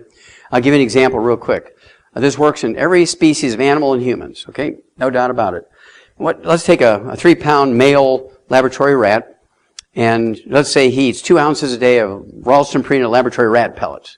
What I'm going to do is I'm going to take, let's say he'll live 6 years on that diet. If you do nothing to him, you just feed him, he'll live 6 years. But if I take the nutrition, the vitamins and minerals that's in those 2 ounces of those laboratory rat pellets, put them in 1 ounce, I've cut the calories in half, but I've doubled the nutrition per mouthful. That rat will live to be 12 years of age. Monkeys do it, sheep do it, pigs do it, dogs do it, humans do it. He wrote his first book called The Art of Living Long. Okay, he'd lived to be 103 when the doctor said he wouldn't see his 33rd birthday. He was 32 years old. And he did it with a calorie-restricted diet and eating more wood ashes. Now, these people don't get any bad stuff. They don't eat fried foods. They don't get any processed meats with nitrates and nitrites. They don't drink any carbonated drinks. Not because they wouldn't if that stuff was there, but who's going to build drive-thrus to sell that kind of thing? There's no roads, no cars. I mean, why would you build drive-thrus for a bunch of guys on burros?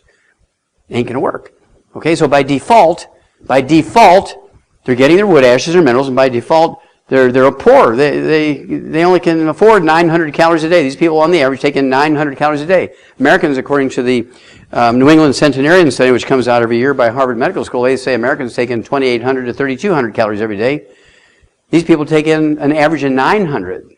It's not because they know low calories is good for them. It's because they're just poor. They can only afford that. Their gardens are as big as this table here. They're postage stamp gardens. Now, they do get 20 times to 50 times the antioxidants we do as actually measured by ORAC points. ORAC is an acronym or abbreviation for oxygen radical absorption capacity. It tells you how many free radicals are neutralized by the antioxidants in a food. This is where the super juices came from. Mangosteen, goji, acai berry, pomegranate juice, Patagonian wild blueberries, New Zealand black currants, and all these exotic juices. They're very, very good. They have high antioxidants, but they're only 1/25th to the recipe. Americans take in 1,500 ORAC points, 1,500. According to Harvard Medical School, these people take in 20,000 to 50,000. Personally, I take in 100,000 every day. I kind of hit it hard. Now, this was the last National Geographic I read. Oh, yeah, it's May of 2013. Look at that. This baby will live to be 120. And when you read it, and you read my book, Immortality, you'll see that they read Immortality because every point they make is taken chapter by chapter. And I love it. It's great. Because in the Western Hemisphere, the longest-lived people in the Western Hemisphere are the Nicoyans from the Nicoyan Peninsula in Costa Rica, Central America. They live out in the forest. They're uneducated. Their average lifespan is 90. They have 40 times 100-year-olds we do. They have 100-year-old per 250 of their population. We have 100-year-old per 10,000. They have 40 times 100-year-olds. They don't have doctors. They don't have clinics. They don't have hospitals. No private or government insurance. They have grandma and great-grandma and great-great-grandma. That's what they got. And they have, by dumb luck, minerals that they're taking their wood ashes and putting in their gardens. Now, this child from Central America is not from black Africa, not from white Europe, or not from yellow Asia. This baby is kind of an Indian from Central America. And these people live to be 90.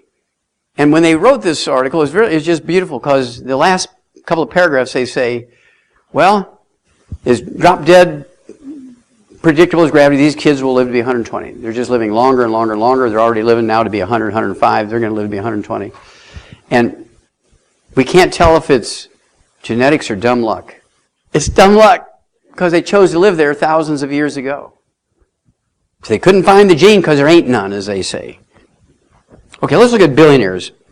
If money meant something for health and longevity, billionaires should be, as a group, they should percentage-wise, not numbers obviously, but percentage-wise, they should have the highest average lifespan compared to any other demographic in America, and they should have more 100-year-olds. If money and power and knowing how to get things would help you. I'd asked him that for many, many years, and I actually had a CD that I came out with, What Kills Billionaires. Look what they called their article, because I kept telling them and calling them and calling them. And they said, no. Well, in 2004, they did their own survey. They found that billionaires are killed by the same unglamorous things that kill everybody else. Heart attack, stroke, diabetes, obesity, cancer, suicide, because they eat the same stupid things we do. In 2004, there had never been a billionaire who lived to be 100. The average lifespan is 78. The average lifespan of a falling down red wine drunk in Charlotte, North Carolina, living under the bridge is 75. They dumpster dive in the dumpsters behind McDonald's and live under the bridge, and they live to be 75. Many of them live to be 100. That's because they don't go to doctors and get killed. Well, the billionaires didn't like that report, and so they said, look, we want you to redo that. So Forbes magazine did it again 7 years later. They redid it, and it came out in March of 2011. Remember, the first one was 2004. They said, as of March of 2011, there's still not been a billionaire that lived to be 100. All the statistics from all the things they looked at in 2004 were exactly the same statistically, except one. One of these subjects was dramatically different, and that was the average lifespan. One did change dramatically. It was lifespan. In 2004, it was 78. In 2011, 66. It dropped 12 years. That's statistically impossible. In 7 years to drop 12 years, ain't happening. Okay, that was driven. I mean, I could see them losing a week. I could see them losing a month or something like that. But in 7 years' time, they're not going to lose 12 years. How did that happen? So I treat a lot of billionaires. They come to me with terminal diseases. They're told they're inoperable, have less than a year to live, less than 6 months to live. And I cure them. And so I have this big entourage of billionaires who follow what we do. They love the 90 for life. They got their whole families on it and so on. So I call them up and they said, look, I need 10 of you to ask 10 or 15 or 20 of your billionaire buddies in your country clubs one question for me. Oh, yeah, well, Wallach, anything. So I want you to ask them if they've done anything proactive, if they've done anything different since that first report came out from Forbes in 2004 that said none of them lived to be 100, they only lived to be an average of 78. Did they do anything special? Called me back a week later and said, well, that was very perceptible, Wallach. Yeah, on the average, every billionaire spent $500,000, $500,000 building fitness centers in their house and their workplaces and their offices, and they got these computers that were voice activated so they could be rowing for 3 hours and giving instructions for their businesses and listening to reports and everything from this computer. Exercise is the most dangerous thing you can voluntarily get involved with if you do it incorrectly. It will kill more people than anything else. Now I'm going to tell you more details in a minute, so bear with me. You've got to do a little bit more before I get to that piece, so just remember that. Exercise is dangerous. Steve Jobs died 10 years before the average billionaire. Smart, no doubt about that. Lots of money, no doubt about that. But he was an unsupplemented vegan. He hired a 5-star vegan chef to cook everything from him. They spent lots of money, flew in organic food from everywhere. They stir-fried it in organic, extra, virgin olive oil and coconut oil. And then when he got his pancreatic cancer, which was predictable, because of all those heterocyclamines and acrylamides and trans fatty acids from the heated oils, he went to the most well-respected, most highly regarded, most published, and most funded cancer research doctor in America. Bam! He was dead. He died as sure as that doctor shot him in the head. He should have gone to Costa Rica and find the oldest person there and say, I want you to feed me like you're eating. Here's some extra money. Give me what you're eating. And he'd still be alive today. Exercise. Exercise is a very, very dangerous enterprise. The average lifespan, when you take all professional athletes together, all sports, you add them together, the average lifespan of a professional athlete is 62. You take the average lifespan of a professional football player, when you take out all the suicides, is 51. There has never been, with the exception of 3 black guys from the old Negro Baseball League days back in the 1920s, there has never been a professional athlete ever lived to be 100. If exercise is so good, how come they don't live to be 100? They get paid. Their only job is to stay healthy. That's their only job. When they get paid $3 million a game, their whole responsibility is to eat right, supplement right, exercise right, sleep, avoid all the bad stuff. That's all they're getting paid for, is to stay healthy and perform. They have whole seasons off and they still get paid every month. I mean, it's wild when you think about it. And their average lifespan is 62 and none of them live to be 100. Well, why is that? That's because when you exercise, you sweat, don't you? And people love you, and you're sweating in your job. You're working in a factory. It's 120 degrees in the factory. You're throwing bales of hay, whatever your work is. You're roofing in the summertime, that kind of stuff. They tell you to take plenty of what? That's what kills you. Because, here's why. That's the obvious question. Why? Because sweat is not water. Sweat is a soup that contains all the nutrients in your blood. Let's say you're eating 65, 72 nutrients. You haven't quite gotten to the 90 yet. The same principle is true for 90, but the average person isn't taking the 90 yet. So let's say they're getting 65 to 72 nutrients in their food, and they're sweating out 65 to 72 nutrients. So here you are. Let's say this is your nutritional reserves in your body, and you're sweating, and you're drinking water. What's happening to your nutritional reserves? That's kind of like replacing a quart of oil every time your engine burns a quart of oil with a quart of water. How much do you do that? By the 6th week, your engine wouldn't be very happy, would it? So, now let's see here. You start getting breakdown of your ACL ligament. You start getting a breakdown of your cartilage. You start getting muscle cramps. You start getting loose teeth, high blood pressure, diabetes, start gaining some weight. Oh, now you got fibromyalgia. Now you got lupus. Now you have a heart attack, which you may or may not survive from. Shame on all the fitness guys. Actually, I have to tell you this quick story. I was called to Atlanta. Oh, this got to be 12 years ago.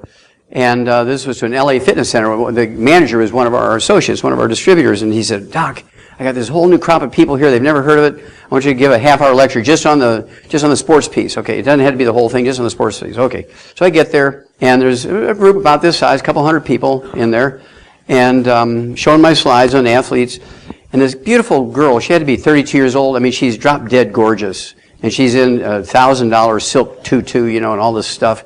And she goes, oh, Dr. Wallach. And she stands up, and she's facing the audience right in front of me. She said, oh, Dr. Wallach, it's not vitamins, minerals. It's aerobics and exercise. She goes, it's aerobic and exercise. It's aerobics and exercise. She goes, and half the people in there, 100 of them, were her customers, her clients. So they all get behind her and all conga dancing out. It's all exercise and aerobics. It's all exercise and aerobics. And it was the most disastrous meeting I've ever had in my life. I was mortified. Well, 3 weeks later, I started getting hundreds of calls from LA. We need the stuff. We need your 90 essential nutrients. We need your sports drink, which we call Rebound, has 100 nutrients in it. Gatorade has 2. So you're 88 sharp with Gatorade. So anyway, I said, why am I getting all these calls from Atlanta, Georgia, wanting the stuff? Remember that gal that disrupted your meeting? Well, how could I forget? It's the worst meeting I ever had. Last week, 32 years old, she's on the treadmill at lunchtime, 1,000 people in there all watching her. She's doing her thing gorgeous. She drops dead of a heart attack right there. Bam! And everybody in that center called me and got on the stuff. It was a very expensive way, but, she advertised for me, so I love her. Now, the Journal of the American Medical Association, 1982. The Journal of the American Medical Association, 1982. While running, a man's risk of heart attack death increases by a factor of 700%. Because it's all honey. Be sure you drink plenty of water. You're out there sweating out your 60 to 70 nutrients. You're just replacing them with water. You're going to die. You're going to break down. You can't run an engine on 6 quarts of water when it should be 6 quarts of oil. It's that simple. This fellow here ran 100 marathons. Brian Maxwell is one of the top athletes in Canada. He was considered a fitness guru. Heart attack claims another fitness guru. Dies at 51 of a heart attack actually the heart attack he died from was a simple deficiency of a single mineral. I've actually done 1,700 autopsies on people that died of that one type of heart attack. I'm an expert at it, not because I'm bragging, it's just nobody else has done 1,700 autopsies on people that died of that thing. And so he actually ran 100 marathons, never came in less than 5th, had 14 gold medals. 3 in the Olympics, 11 were in the Ironman things, the World Games and the triathlons. This guy was as fit as a human being could be, and he dies at 51 of a heart attack because he sweat out all his minerals. Just drank water. In his book, you read his book, Jim Fix, the first guy I showed you, that orange book. You look in the index under vitamins and minerals, it says, go to page 165. You go to page 165, it says, don't take vitamins and minerals. You get everything you need from your food. Just run, you'll live longer. And thousands and thousands and thousands and millions of people listen to him. Why would you follow somebody's advice who died at 51 and 52 doing what they're telling you to do? Now, if he lived to be 150, I'd do it, right? But died at 51, 52 is not a very good recommendation. This guy here collapsed during a playoff game. Reggie Lewis collapsed during a playoff game with the Charlotte Hornets back in 1993. 28 years old, captain of the Boston Celtics, good-looking young fella. Great captain. He never jumped in the stands and beat up the paying customers and stuff like that. He was a great field leader on the court, and he was a great man on the street. He's just a good man, 28 years old. And he collapses with a cardiomyopathy heart attack, a simple deficiency of a single mineral called selenium. And he didn't die. He was taken to the hospital, and they were able to keep him alive. So the Celtics got a team of 12 of the top cardiologists from around the world, and while they were arguing amongst themselves who's going to be the head cardiologist to determine whether he got a heart transplant or what they were going to do with him, and if they did a heart transplant, he'd be the first professional athlete to get back and play with a heart transplant, so they're kind of excited about that. He dies of his second cardiomyopathy heart attack 2 weeks later because nobody gave him 50 cents worth of selenium. Well, here comes the real story. This is the story that I want to get to, but I had to precede it with that story. The guy who was going to be the head of that dream team of cardiology, who was going to take care of Reggie Lewis, was a guy by the name of Dr. W. Thomas Nessa, who's the head of the cardiology department of Harvard Medical School. He ran the Boston Marathon 20 times himself. He was the cardiologist for the NBA. He was a cardiologist for the Celtics. He taught cardiology in the medical school, of course, but he also taught it at CME, continuing medical education stuff for doctors and nurses. And this guy was considered the cardiologist of all cardiologists. Well, a year and a half after Reggie died of that selenium deficiency, cardiomyopathy heart attack, Dr. Nessa dies of the same thing at age 48. Now, if I was his family, I'd be embarrassed to tears. Saying what a wonderful cardiologist is, he dies of a heart attack at age 48. He was dumb and dead. He was dumb and dead. This guy may have been able to take your heart out and not lose a drop of blood and put it into him. He may have been a good seamstress, but he didn't know anything about hearts. Because he died of a heart attack. And I thought it was kind of justice. He died in a town in Massachusetts called Dedham. I mean, that should be on his tombstone. Died in Dedham. Now, I don't have a doctor. I told you, I haven't been to a doctor in 65 years. The only piece of paper the only piece of paper in my health record is one piece of paper. It's my birth certificate. There's nothing else in there. I'm 74 years old. Everybody in America would be the same way. Just think about it. Just think how humble the medical system would be if everybody in America were like me medically. Only go to a doctor once every 74 years. They'd be real humble, wouldn't they? Please, please, I'll pay you to come visit me. I don't want to be alone anymore. So let's say, just for theory, he was my cardiologist. He said, okay, Wallach, you're 74 years old now. You got to watch your blood pressure. I want you to give up salt. Well, if he said that to me, and I knew what his future was going to be, I would go around and I would get every salt shaker in Charlotte. I'd leave a buck so they didn't think I'm stealing them. I'd build a 2-foot frame around my bed, and I'd fill that frame, with Celtic salt, Celtic salt, Himalayan salt, sea salt, Morton salt, every kind of salt, pink salt, yellow salt, brown salt, everything you can think of. And I'd get naked every night, and I'd wiggle around until I'm sleeping in a cocoon of salt every night. If he said that eggs were bad for you because of cholesterol, I'd eat 25 a day. If he said that exercise was good for you, I'd lay on that bed of salt, eating my eggs, and I wouldn't even blink. Because I wouldn't want to be like him at age 48. Dead! Dead! Dead! Now, following his advice, this is what happens. This is the gal here, Renelda Pierce, 19 years old, was chased by every professional women's basketball team in the world. She was 6'5", could do the Air Jordan thing. She was just a lovely girl. And she chose to say, look, I'm going to take 2 years of academics first. I'm going to go to Florida State. Make a long story short, halfway through her freshman year, she drops dead during a game at age 19 from a ruptured aneurysm, which is caused by deficiency of a single mineral copper. She's drinking Gatorade. Go look and try and find any copper in Gatorade. There's no copper in Gatorade. There's no selenium in Gatorade. They killed that girl as sure as they shot her. And then they have the gall to say that she died of a genetic disease. She died of a simple copper deficiency. If she'd taken the 90s, she'd still be alive today. Wes Leonard, there was a sudden death playoff in western Michigan for a semifinal game. Make a long story short, he catches the tip-off. He runs across the court, slam dunks it. His team wins sudden death, 54-52. This is him just seconds after he makes those points. His teammates lift him up. 3 seconds after this picture was taken, he drops dead of a cardiomyopathy heart attack, age 16.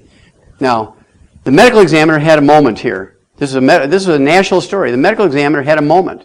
They got his name spelt right. Medical examiner David Start said the stress Leonard placed on his heart through athletics could have played, notice these wiggle words, could have played a role, but his death could not be easily explained. It is explained. It's a deficiency of selenium caused by sweating and drinking water or Gatorade. Now, he had a chance to save every kid in America there, because everybody read that story. That man should go to jail forever, and when he dies, the natural cause of his body should be fed to a rabid dog. That's the meanest thing I can think of. What doctors want to do, as a result of Wes Leonard dying, let's do more EKGs. That's not going to do anything for a nutritional deficiency. It doesn't show up on an EKG. This girl, L.A., dropped dead of cardiomyopathy heart attack. She was a cheerleader. Girls sweat. They need the 90 cents of nutrients too, especially if they're going to grow up and have babies. She died 16 years old. Somebody needs to go to jail. Make a long story short, we'll get on with the next couple of subjects. We'll move on to the diseases. Theo Ratliff just retired from the NBA, 14 years. His career was over 14 years ago. He had bone-to-bone arthritis in both knees. Had cartilage pop off his hip. He caught a pass during a game, fractured his wrist. The orthopedic surgeons at the Atlanta Hawks wouldn't sign off on him, so his career was over. And we rebuilt him using our Healthy Bone and Joint Pack, and we actually made the Rebound sports drink for him. It has 100 nutrients in it, including selenium and copper and everything else you need. It has 100 nutrients in it, and he played for 14 more years after the orthopedic surgeon said that he wouldn't play. He made $140 million after they said his career was over. Now, do you think his wife, Christina, doesn't love me? Now, next to Theo, now she's 6'5" herself. So every time I go over there, she kind of hugs me around the head and pats on my head. She's so sweet. Rebound! You have somebody you love who's sweating, whether it's work or play or sports of any age, you give them Rebound. Don't give them Gatorade. You'll add 25 years to their life, and they won't drop dead. Who needs doctors? This came out February 2005, special health issue in the U.S. News will report your future physician might not be a medical doctor, you may be better off. In 1993, I said the average medical doctor, which is done by looking at 200 obituaries of primary care physicians, adding up their age of death, divided by 200, got 58. Why would you go to a group of people whose average lifespan is 58 to learn how to live to be 120, as God commanded? Well, they didn't like that, so they did their own study. They said, well, Wallach lied. The average primary care physician, family doctor, doesn't live to be 58 like he says. We live to be 56. Why were they so eager to publish that? Well, that's because they were more interested in showing my statistics were incorrect than they did show that they were showing that they died 2 years earlier. So I will apologize for giving them too many years. Okay, now the last one in this section is my favorite obituary, and then I'll get to these diseases real quick. I'm going to make a prediction. Remember that Babe Ruth pointing out to center field, grand slam, home run, Yankees win? I'm going to make a prediction here. Copper deficiency causes white hair and dry, yucky-looking skin. He's a classic example of a copper deficiency. Aneurysms. Here, aorta, aneurysms. So if anybody has connection with him, you need to let him know he's in trouble. It may make you look professorial, but remember Albert Einstein died at 64 from ruptured aneurysm. He had white hair just like that. Okay, last one. This is my favorite obituary. George Francis, oldest man in America. He died at 112 in December of 2008. This is his daughter reading the newspaper to him because he was illiterate. He lived out in the swamps, Louisiana. Didn't have any electricity coming out there, propane or natural gas. He used wood for fuel. And he lived through 19 U.S. presidents, all of whom the average lifespan is 75. They had at least one university degree, unless they were a lawyer, then they had two. And presidents are cared for not by dumb country doctors, but by very, very well-respected medical guys, right? But their average lifespan is 56, exactly half of George's age. And when he died, he's a black man, and when he died at age 112, the reporters asked his daughter, what did your daddy do to live to be 112? And she said, he broke all the rules of healthy eating. Who came up with the rules of healthy eating? Medical doctors who lived to be 56, according to their own study. She went on and she said, he broke all the rules of healthy eating with a diet heavy on dairy, eggs, and lard sandwiches. Pig fat, cholesterol, and saturated fat. I'm going with George. Because he eats exactly like all those long-lived top 20 longevity cultures. Once you appreciate that, the game changes. Now, you can't eat fried foods. He didn't eat fried foods. Everything was steamed and boiled. He ate like a Cajun. Okay, now, we got 6 diseases to cover real quick, and then I'm done. So, we're going to look at 6 diseases. Obviously, we're number 1, obesity, so we've got to talk about obesity. I promise you I would teach you and prove to you that it's a simple mineral deficiency disease. Okay? This was predicted following their directions. They can't be right. So I keep listening. If you just do nothing, you'll be better off than you do to listen to them. Just a reminder, that's what you're going to get if you don't change what you're doing. Don't wait for doctors, don't wait for the government, because they ain't changing. According to experts, 70% of our kids under the age of 12 are overweight. 40% of our kids under the age of 12 are obese, meaning 30 pounds or more of their ideal weight. Has nothing to do with too much screen time, has nothing to do with a lack of exercise or eating too much. Has nothing to do with any of those. It's a simple nutritional deficiency disease. Now, this is my favorite charts for adult people who are obese. Up until 1980, we were never above 12% obesity. It was like 10, 12, 11, 8, 9, 12, 8, 9, 12 kind of thing, kind of like a stock market. But in 80, it jumped up to 15. 20 years later, it doubled. 12 years later, 2012, it went up to 42%. This came out in 2006, so I got to move all this over and put a red bar in here to show that I put the bar in there. It's 42% now. So what happened here? Well, this is when everything went wrong. Doctors said, eat more whole grains, give up fat, because carbohydrates in grains only have 4.5 calories per gram, and fats have 9 calories per gram, double the calories. But here's the problem. You eat a quarter of a stick of butter, you won't be hungry all day. You eat a bowl of cereal for breakfast, a half hour later you're hungry, and you eat again. And then you get hungry again, you eat again. So you're eating 24 times a day when you're eating carbohydrates. Do we fatten cattle on cream and butter and eggs? No, we fatten them on whole grains. Uh-oh. What? We fatten cattle on whole grains? You're told to eat whole grains, you're fat? Oh, well, there you go. This is not difficult. If they were correct, for the past 50 years, the chart should look like that, shouldn't it? But instead, this is what you got. Just like those C. diff bacteria in hospitals. Following the doctor's directions, this is what you get. This is what you get. This is my favorite. Now, I deal a lot with people who weigh 400, 600, 800 pounds. In that range is what I deal with. This woman was not my patient, but she could have been my patient because I deal a lot with people like her. But she had 2 Guinness World Book of Records when it came to weight. She's the heaviest woman ever weighed. The Guinness World Book of Records would not believe her weight, so they sent their own technicians, and they had a big flatbed truck come out with their own scales that they had calibrated, and she weighed 1,242 pounds.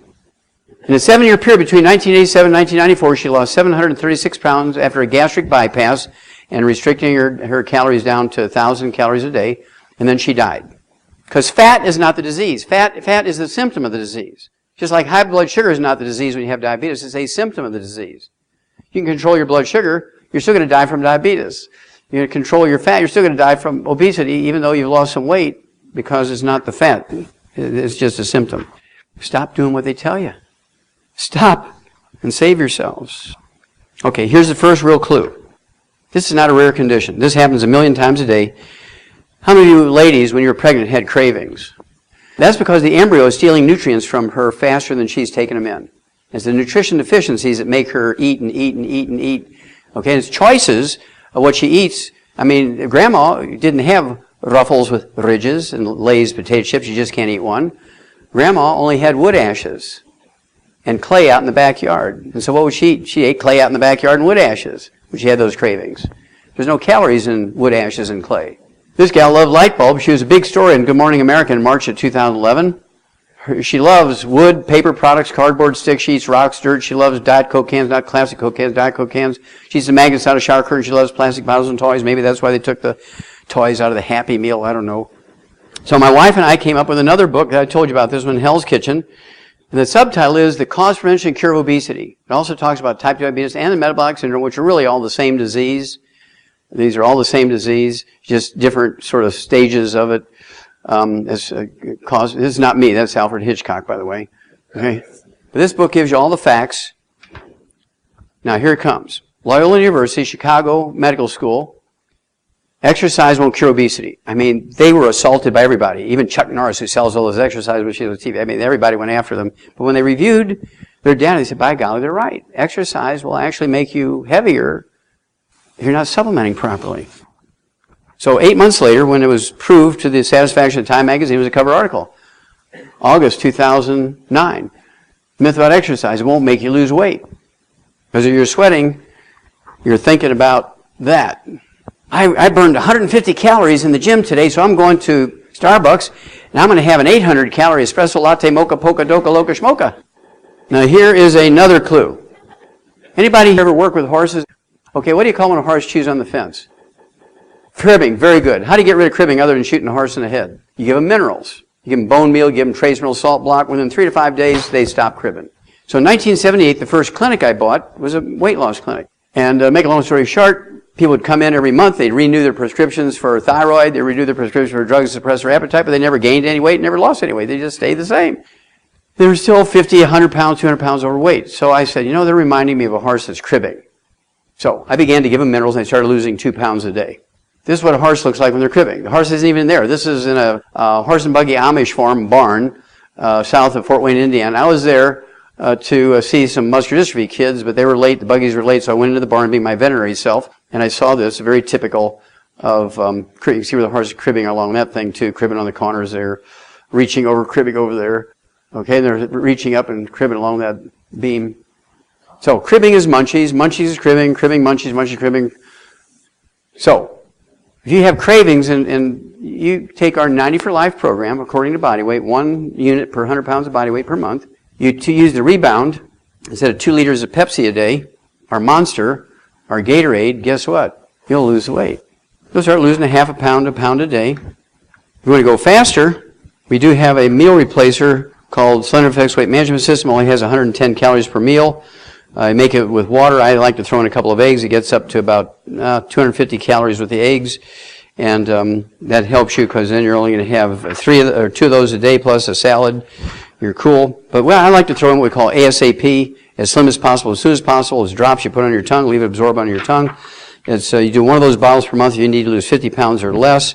If you need to lose 51 pounds or more, you take 2 bottles a month, put 2 droppers full on your tongue. And I'll give you a couple of examples. This is Jerry.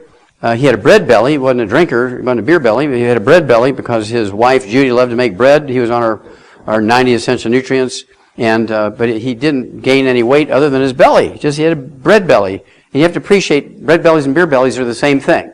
Because bread and beer is made from the same stuff. They're both made from yeast and wheat and barley, rye, and oats. The only difference is one is fermented and the other one is baked. It's the same ingredients. So you can understand you get a bread belly and a beer belly. At any rate, all he added to his system for 45 days was the ASAP. He lost his bread belly in 45 days. Okay? Lost 52 pounds. Now, ladies, just to show you that women can lose weight too, there's a little Brandy. And she's 5'2". In this picture, she weighed 158 pounds.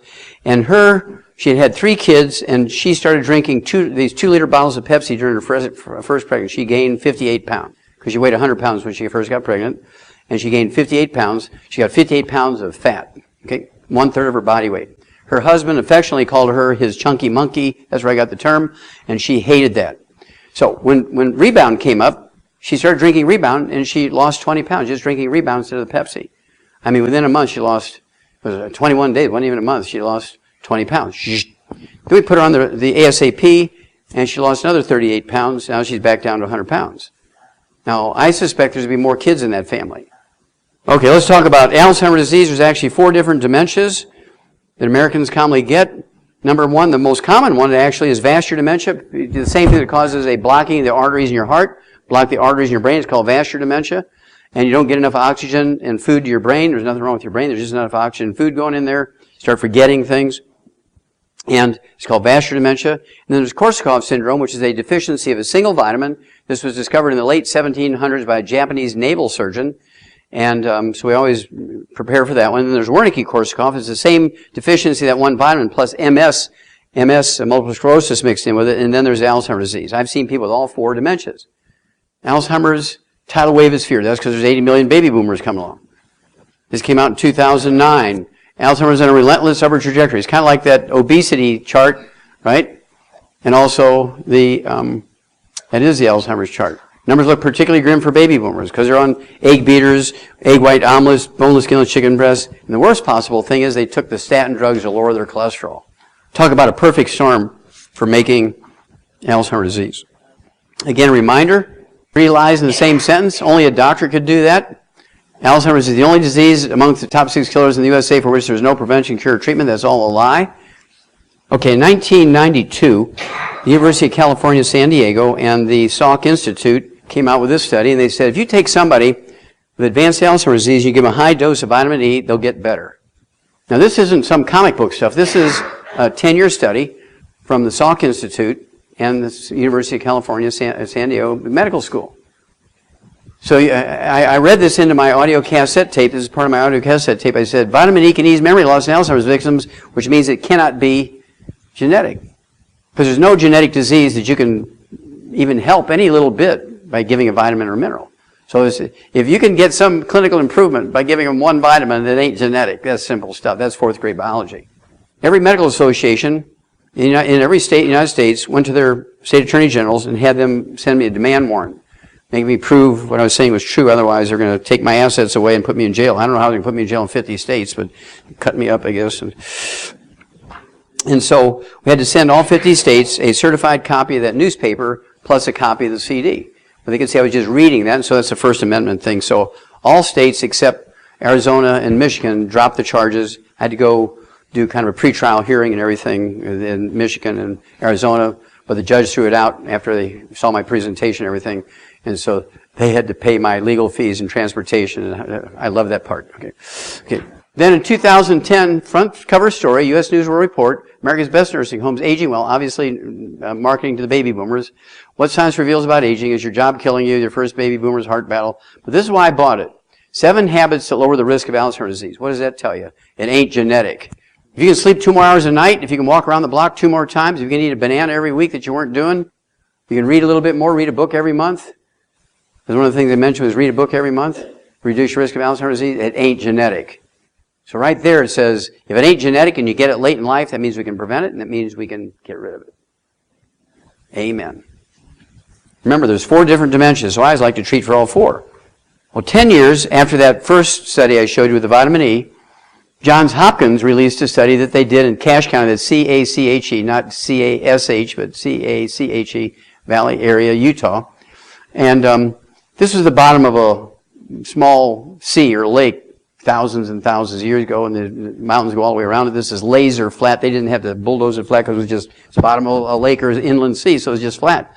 200 feet of topsoil in there, and there's no restaurants. I mean, these are very, very religious Mormons that live in there. They're all from a Scottish background. Everybody who moved into that valley came from Scotland. For some reason, they all converted to Mormonism, and they lived and ate, and they're all farmers, and they all ate the food. They wouldn't even go to a restaurant. They're very religious people. They're kind of like the equivalent to the Mormons of the Jewish kosher people are to the Jewish people, okay? The Orthodox Jewish people. And they have a supplemental book to their holy book, okay? This holy book supplement tells them what to eat, what not to eat, just like the kosher Jewish people, Orthodox Jewish people have their stuff they're not supposed to eat, and stuff they're supposed to eat. So that's what they did here. Well, Johns Hopkins, how many of you heard of Johns Hopkins? Baltimore, Maryland, very famous medical school. They sent a whole team of guys out there. They found 5,000 people in that valley over the age of 65. They divided them in half, and they gave half of them, 2,500 for 10 years, a vitamin supplement. The other half, they gave a dummy pill. Double-blind, randomized study, gold study from one of the top medical schools in America. They published it in 2004. And I'll bet your doctor didn't email you the results. If he didn't, you need to fire him. I guarantee you most of you would be firing your doctors. The first study in 1992 was just vitamin E. I was so excited about that. I said, they need to give them all 90. But instead, they just added vitamin C to it. We don't want to get too aggressive here. So they just added vitamin C. Make a long story short, they said people taking the vitamin C and E over the 10 years were 78% less likely to have a diagnosis of Alzheimer's disease than them that didn't. 78% reduction in risk by just adding 2 vitamins to their diet. Now, I guarantee it's more complicated than that because right now as we speak, in fact, I'm going to be meeting with these guys here in a couple of weeks. They've been doing an analysis of the soil for me in that valley because those 2 vitamins are a cofactor for some mineral or minerals in there. Right now, I'm giving everybody everything. So I know they're getting it all because they're getting everything, right? But I guarantee there's some minerals in there that are very high. But at any rate, if you take everything, you're going to get everything, right? But just think about it. You can reduce your risk by 78% just with supplementation. Same people, they're homogenous, same cultural background, they're all from Scotland, they're all farmers, they all live in the same valley, they're all the same religion, they all eat the same things, all avoid the same things. I mean, it's like laboratory rats. They're about as homogenous as you can get. Why did medical school go there? Why did they go there? Because you can't, in Baltimore, Maryland, you can't find 2 people who are alike, let alone 5,000. That was pretty smart on their part, wasn't it? So anytime your doctor says it's genetic and there's no way to prevent or cure, you're saying, liar, liar, pants on fire. Okay. Well, 4 years ago, I believe it was, Ray McGregor's sister, he's from Greensboro and she was from Charlotte, and she's one of our associates, one of our distributors, and she called me 4 years ago and said, my brother Ray was diagnosed 8 years before she called me, and said, which is 12 years ago now, and said, he was diagnosed with Alzheimer's disease, and the doctor says genetic, and I might as well get my reservation in his nursing home right now, so I'll be sure to have a space when the time came, blah, blah, blah. And it's scaring me. And so I took him to neurological clinics. I even went to the medical school here in North Carolina and had the head of the Department of Neurology examine him, and he agreed with the primary care physician that it was Alzheimer's disease. And when she called me 4 years ago, he had lost his memory completely. He was unable to communicate with grunts or barks or blinks or raising a finger or anything. He could not communicate anyway. We couldn't tell if he was, I never saw him. This is over the phone. He would lay on the floor and curl up in a fetal position. So anyway, what I did for him was say, okay, look, I'm going to treat him for all 4 dementias because we're kind of late in the game here, right? I said, well, thank you for calling me in early on the case, right? He's in a hospice. He's being fed with a G-tube, so you got to get him off the Ensure because Ensure is made 60% by volume corn oil. Trans fatty acids, the worst possible thing for a normal brain, let alone anybody with any brain disease like Parkinson's disease, MS, Lou Gehrig's disease, or any dementias. No Ensure. So, okay, we need you to get your brother off of Ensure. We have that shake we told you about, the slender effects, but if we just make it with water, he's going to lose weight. And what I want you to do is make it with heavy whipping cream, because I want to rebuild his brain. Make it with heavy whipping cream. I want you to put 4 eggs in it, and I want him to have 2 servings of that a day through his G-tube. You have to whip it up real fine, put it through the G-tube. And then I want him to have 4 more eggs. I'm going to have a total of 12 eggs a day, because I'm calculating how much cholesterol I'm giving him. I rebuild the brain in case he does have Alzheimer's disease, right? Not cooked, but raw. Then I want him to have 2 healthy heart and brain packs per month, but I want him to have 4 half doses a day, split out during the day. Mix it with milk, get it through the G-tube. That's how you're going to get the other 4 eggs in there. Then, in case it's vascular dementia, I want him to take 3 of the Ultimate Daily tablets 3 times a day, grind them up, put them in with that milk and the other stuff, and put them through the G-tube, because it actually dilates arteries and improves blood flow. Then I want him to take 3 of our de-stress capsules 3 times a day. That's 3 bottles a month, because it has that one vitamin that's deficient when you have Korsakoff syndrome and Wernicke-Korsakoff syndrome. He got 28,000 times the minimum daily requirement of that one. Then I want him to have selenium. I want him to have 9 of our selenium a day, 3 at breakfast, 3 at lunch, 3 at dinner. That's 3 bottles a month in case he has Wernicke-Korsakoffs, where I get rid of the plaque in his brain from the MS. Then I need him to take 12 of our Smart FX a day. These are DHAs and EPAs, which are the raw materials for the brain to make neurotransmitters for memory and cognition, problem solving and memory. I'm going to have 12 of those a day. You have to puncture a little soft gel capsule, squeeze that in through the G-tube. She took a 6-month leave of absence because the technicians and the doctors at the hospice wouldn't do it. She said, I'm going to give him the best shot I can. I'm going to take 6 months off of work and do it. And she calls me a week later. I told her to call me every 2 weeks and give me kind of a progress report, because this is under a controlled situation. She personally would do it every day, so I had faith she was going to do it. So she calls me on the radio, and the producer says, Doc, there's this lady screaming about her brother with Alzheimer's disease. Well, it's a week. Maybe something terrible has happened. Put her on.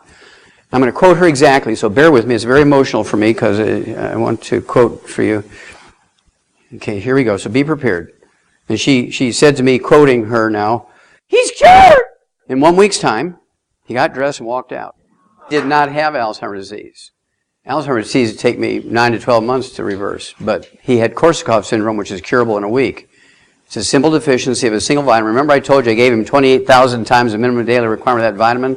Because she gave me little signals to make me think it was more likely Korsakoff syndrome than Alzheimer's disease. So I kind of raised bet on that one, and it worked. I do this 1,000 times a year now. Very simple. It's called Korsakoff syndrome. The same formula works for Parkinson's disease, MS, and Lou Gehrig's disease. I have many, many wealthy, billionaires that we've reversed their terminal Parkinson's disease in 3 months. They went from being weeks away from death to 3 months later they're perfectly normal. Okay, Parkinson's disease. Same formula. Okay, arthritis. 95% of arthritis is a simple mineral deficiency disease. Starts out as osteopenia, osteoporosis, osteoarthritis, degenerative arthritis, bone-to-bone arthritis, all the same disease, just different degrees of severity. And, one begets the other as you go along if you're not solve the problem. We have the healthy bone and joint pack for that, 1 per 100 pounds of body weight. And there's 4 ingredients in there, so you have to give a full dose of all the ingredients twice a day for a 200-pound person. But over 150 pounds, I like them to have 15 of the glucogel a day, which are the raw materials to support and promote maintenance, repair of cartilage, ligaments, tendons, connective tissue, disc between the vertebrae, bone, matrix, bone itself. It's actually a mix of chondroitin and sulfate, glucosamine sulfate, hyaluronic acid, and collagen. It's all in one capsule. This was the main message in the Dead Doctors Don't Lie audio cassette tape back in 1992 when that came out. And, of course, one guy branded me with that audio cassette tape. I never thought in my wildest dreams it would be a big deal, but one guy bought 20 million of them for $1 a piece. His check cleared. It was really weird. He got excited about it. So I thought, man, this must be something. And since then I've sold 180 million, so you need to kind of change your story. It's 180 million now. They're still going out the store at 50,000 a week. Now, 5% of arthritis is rheumatoid arthritis. 5% is rheumatoid arthritis. Rheumatoid arthritis is easily curable in 2 weeks. Rheumatoid arthritis is a simple infection with a bug called mycoplasma. Mycoplasma is the cause of rheumatoid arthritis. It's not autoimmune. It's not a genetic disease. It's not just dumb luck. It's not somebody's put a hex on you. It's just a simple infection. It's curable in 2 weeks with an antibody called minocycline, like the little bait fish, minocycline. Take that minocycline, it's gone. You're still going to have some damage, so it might take you 30, 60, 90 days, depending on the degree of damage, the healthy bone and joint pack to regrow everything, and then you're done with it. Now, the doctor will only make $300 in office calls if he cures you with that program. Pharmacists might make a few bucks from the minocycline prescription. You've heard of minocycline. It's a member of the tetracycline family? Sure. If he treats you for 25 years, he makes $750,000. Joint replacements, all the side effects of the drugs you got to treat. And so he has to think for 0.3 of a millisecond. Am I going to make $300 or am I going to make $750,000? Which way do they all go? They're a monopoly, no competition. And insurance pays. If there wasn't insurance, you wouldn't mortgage your house for $750,000. You'd just take more aspirin. Or you'd take grandma's herbs. Or you'd take healthy bone and joint pack. But if insurance pays, well, I've got it managed, and the doctor said the insurance will pay for my joint replacement, so I'm going that direction. I wouldn't want to spend $3 a day. I need it for my Starbucks coffee. Okay, this is Andy Young's living room. I was kind of 40 pounds heavier there, but he'd canceled his double knee replacement, and we rebuilt his knees in 90 days, and he's been a very good friend of mine ever since. Now, this gal here was in a wheelchair for 10 years before I met her. You recognize some of these folks. This gal here's name is Willie Barrow. Anybody recognize that name, Willie Barrow? Well, Willie Barrow was Dr. King's accountant. She made sure that not a single penny was stolen from the Civil Rights Movement. You never heard of anything going. There was no mischief with the money with the Civil Rights Movement, and she was the one that kept control of everything. Well, I was invited in to be the featured speaker at her 87th birthday party. Okay, it was at the Rainbow Push facility. And 10 days, she's 87 years old, 10 days after she's on her program, she got out of that wheelchair and walked for the first time in 10 years. The coming epidemic of arthritis. Why is there an epidemic? Because there's 80 million baby boomers come along and they followed the doctor's directions. They exercised, they drank plenty of water, and didn't take vitamins and minerals. It's a perfect storm for obesity, diabetes, arthritis, Alzheimer's disease. Oh yeah, be sure to take the statin drugs. July 2002, the New England Journal of Medicine, Harvard Medical School, a team of orthopedic surgeons from Harvard Medical School did a meta-study on 300,000 people from around the world that had had joint replacement. They said, knee surgery, hip surgery, and shoulder surgery for arthritis is worthless. Give me 90 days. Give us 90 days. If you have anything along the line, osteopenia, osteoporosis, osteoarthritis, degenerative arthritis, bone arthritis, no to the surgery suggestion. Do not do it. Orthopedic surgery, arthroscopic surgery, replacements, do not do it. Give me 90 days first. You can always get the surgery, can't you? But I was personally met a kid who's 7'10". He's a high school kid, 7'10" in Chicago. His father's on the suicide watch as we speak. He had a little funny feeling at the end of his high school days here, on the inside of his right knee, and the father says, look, wait, the coach has an in with the orthopedic surgeon at the Chicago Bulls. If he looks at you, you might get on that team. And the kid said, I don't know, I don't feel good about that. And the father said, oh, let's talk about it. So he goes in there, and the guy says, oh yeah, we need to do arthroscopic surgery. I'll scrape the cartilage and everything will be fine. He gives the kid MRSA. They put him in a hyperbaric chamber for 2 months and gave him IV antibiotics, and they wound up cutting his leg off. Now, how do you play basketball with 1.5 legs? And the doctor gets a walk. See, I could have fixed that kid. And I can't regrow his leg. If he was a salamander, I could. Some of you know enough about biology. Okay, 4 years later, November 2006, the same group of doctors from Harvard Medical School, orthopedic surgeons, published in the Journal of the American Medical Association, said, surgery unnecessary for sciatica, low back pain, peripheral neuropathies, numbness, burning, pain in the feet, bulging disc, ruptured disc, restless leg syndrome, any of that kind of stuff, all unnecessary. Give me 90 days. We regrow disc, we fix backs all the time. Do not get surgery. You can always get the surgery. That's what Andy Young said. If you can't fix me in 90 days, I'll just go get the surgery. I'm willing to take, I've been suffering with this for 25 years, so what's another couple of months? Okay, type 2 diabetes is a simple mineral deficiency. Why is there going to be a type 2 diabetes epidemic? 80 million baby boomers come along, exercise, drink plenty of water, and don't take vitamins and minerals. It's a simple mineral deficiency disease. And so we have what we call the healthy blood sugar pack. You take one healthy blood sugar pack per 100 pounds of body weight, and take your fasting blood sugar every morning before you medicate yourself, because you can have your blood sugar 300 every morning with medication, with injectable insulin. And if you take our program the night before, it could be 68 the next day. So don't medicate yourself without taking your fasting blood sugar first. I don't get the easy ones. I always get the tough ones. Okay, this is gangrene of the foot. I get him with gangrene of the foot. I get him with gangrene of the legs. This fellow here, his name was Buck Steffens, came to me, he was 260 pounds. His blood sugar was 371 with injectable insulin. Doctors told him he was going to die within 3 months. He was so bad with diabetes and all his side effects, complications. that whether they took his feet off or not, he was going to die in 3 months. If they did amputate his feet, he was going to die if they didn't amputate his feet. So he had sold his house, moved up to Eugene, Oregon with his family, so he could spend his last weeks or months with his family. But he came to a convention of ours, and I told him, look, you have nothing to lose. You're a 260-pound guy. I want you on three healthy blood sugar packs, which he did. And in 6 weeks' time, his blood sugar, instead of being 371 with injectable insulin, it was in fact then 68. He was an ex-diabetic. We gave him, in addition to that, we gave him 9 of our ultimate daily tablets to get circulation down through that foot. We put in our colloidal silver soaked on cotton balls in between his toes, put a clean cotton sock on there, changed that dressing 4 times a day, and in 2 months' time, that's the same foot. Saved both his feet. He's perfectly normal now, an ex-diabetic. We can make America diabetes-free in 60 to 90 days, plain and safe. Somebody has to have the will to do it. We have the ability to do it. Give me 90 days first. You just keep taking your antibiotics, keep that gangrene from getting worse, and give me some time, and the odds are we'll be able to fix this. Do not get amputations first without trying something else. If it's not cholesterol that clogs your arteries, what is it? It's the inflammation we already talked about, the inflammation from fried foods, processed meats with nitrates and nitrites, oils, and in many cases gluten, wheat, barley, rye, and oats. Okay, now this fellow here is a pastor, and you may know him. He's Tyrone Kreider from Southside Chicago. He's a black pastor. Kind of an interesting guy for a black pastor, isn't he? Brothers and sisters are black. His mom and dad is black. All his kids are black. But he has green eyes, and he's whiter than me. Why is that? Because on his mama's side and on his daddy's side, they had some white guy or gal several generations ago. And just by dumb luck, the recessive genes came together when his daddy fertilized his mama's egg, and that's how that happened. So he's an interesting guy, very interesting man. He's the pastor of a very big black church in South Side Chicago. Tyrone Kreider is his name. He's 300 pounds in this picture. When I met him at 1 o'clock in the morning in the lobby of a hotel, he brought a letter of introduction from Martin Luther King III, who was his roommate in Morehouse College when they were college kids. And Martin, I worked with Martin for a long time. And he was on the heart transplant list. He actually had a bracelet. He says, if this thing starts buzzing, the light's going off just like that thing they give you when you're in a restaurant waiting for a table.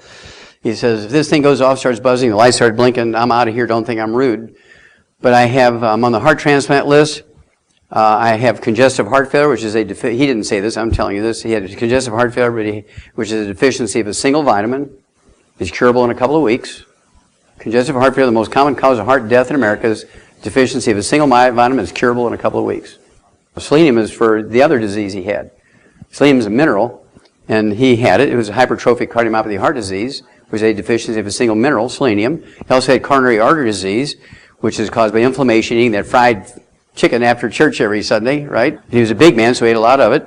And he brought a briefcase, kind of this size, and it had 27 prescription drugs in there that he was taking. 3 of those prescription drugs were diuretics, one of which was Lasix, and he couldn't walk from here to that wall without holding onto the chairs in that lobby. He wanted to get a cup of coffee, and he'd stop every 2 or 3 chairs, had so much fluid in his chest and his belly. It tells me immediately that those diuretics weren't working. That's because he wasn't absorbing them. He had a gluten intolerance. He wasn't absorbing the medicine.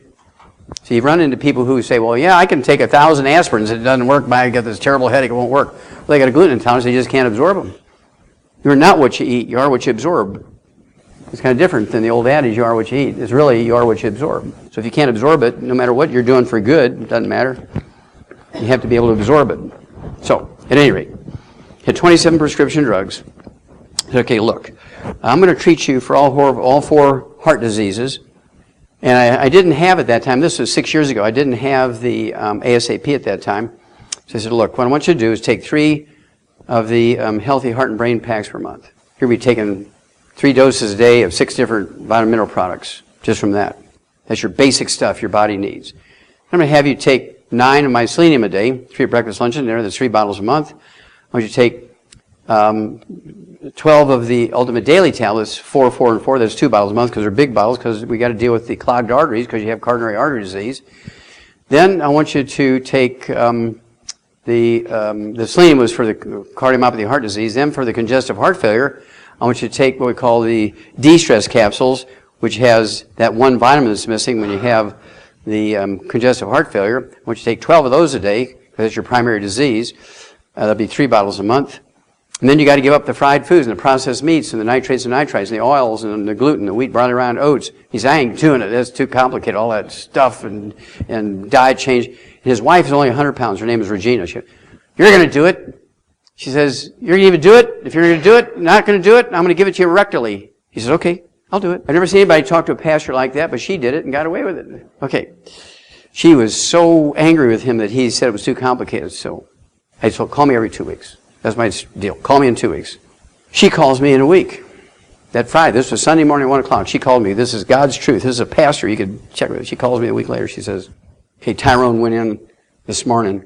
He'd been taking a physical every Friday for 3 years because they told him he has so many complications. It had to be a train wreck in Chicago and 500 dead people for him to get a heart. He's so low on the list. And so he said, we got to do a physical on you every Friday so we have a running knowledge of how you are. So when the heart comes in, we don't want to dine in the ice bucket. We're waiting for a lab test. We're just going to slam the heart in you if it comes. He paid him $5,000 cash every Friday for 3 years, $20,000 a month cash. Do you think they weren't using him for an ATM machine? They were giggling all the way to the country club every Friday. Okay? So at any rate, he goes in. They call his wife, say, look, your husband didn't turn on his cell phone. We want you to turn him around, send him back. Do not give him anything. Do not give him, when he comes home, do not give him anything. Turn around, send him back. Give him $5,000. We're going to redo everything. We think we've mixed all his data up with somebody else's. So you know what's happening already, right? So he goes in. He thought he won the lottery because not only was his cardiologist there, there's another cardiologist, and there's 3 heart transplant surgeons he had met before. He says, they got my heart. They got my heart. This is it. They did all the tests again. They took him off of all 27 prescription drugs. They took him off the heart transplant list and deemed him cured.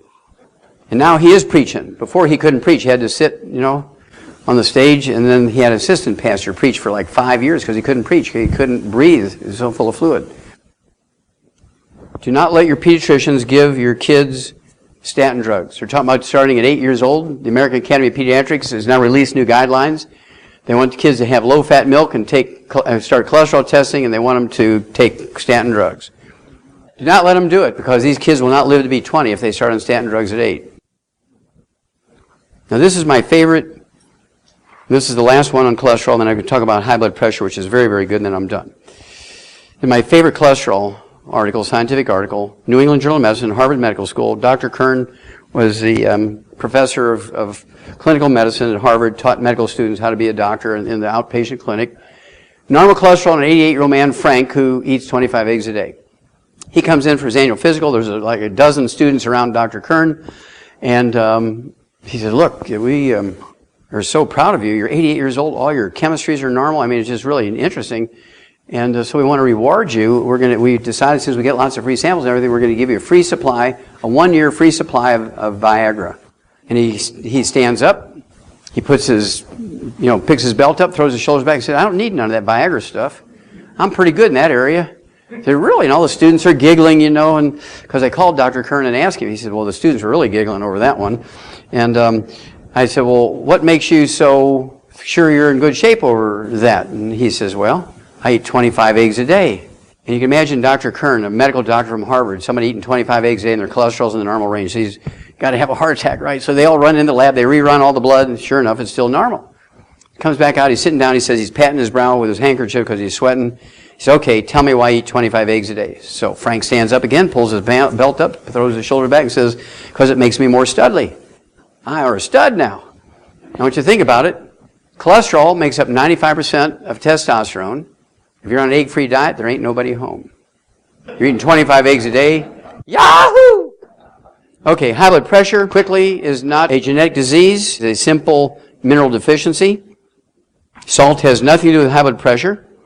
If you swell up, you get edema when you use salt. That's because you have low blood protein. Eat more eggs to get your protein up.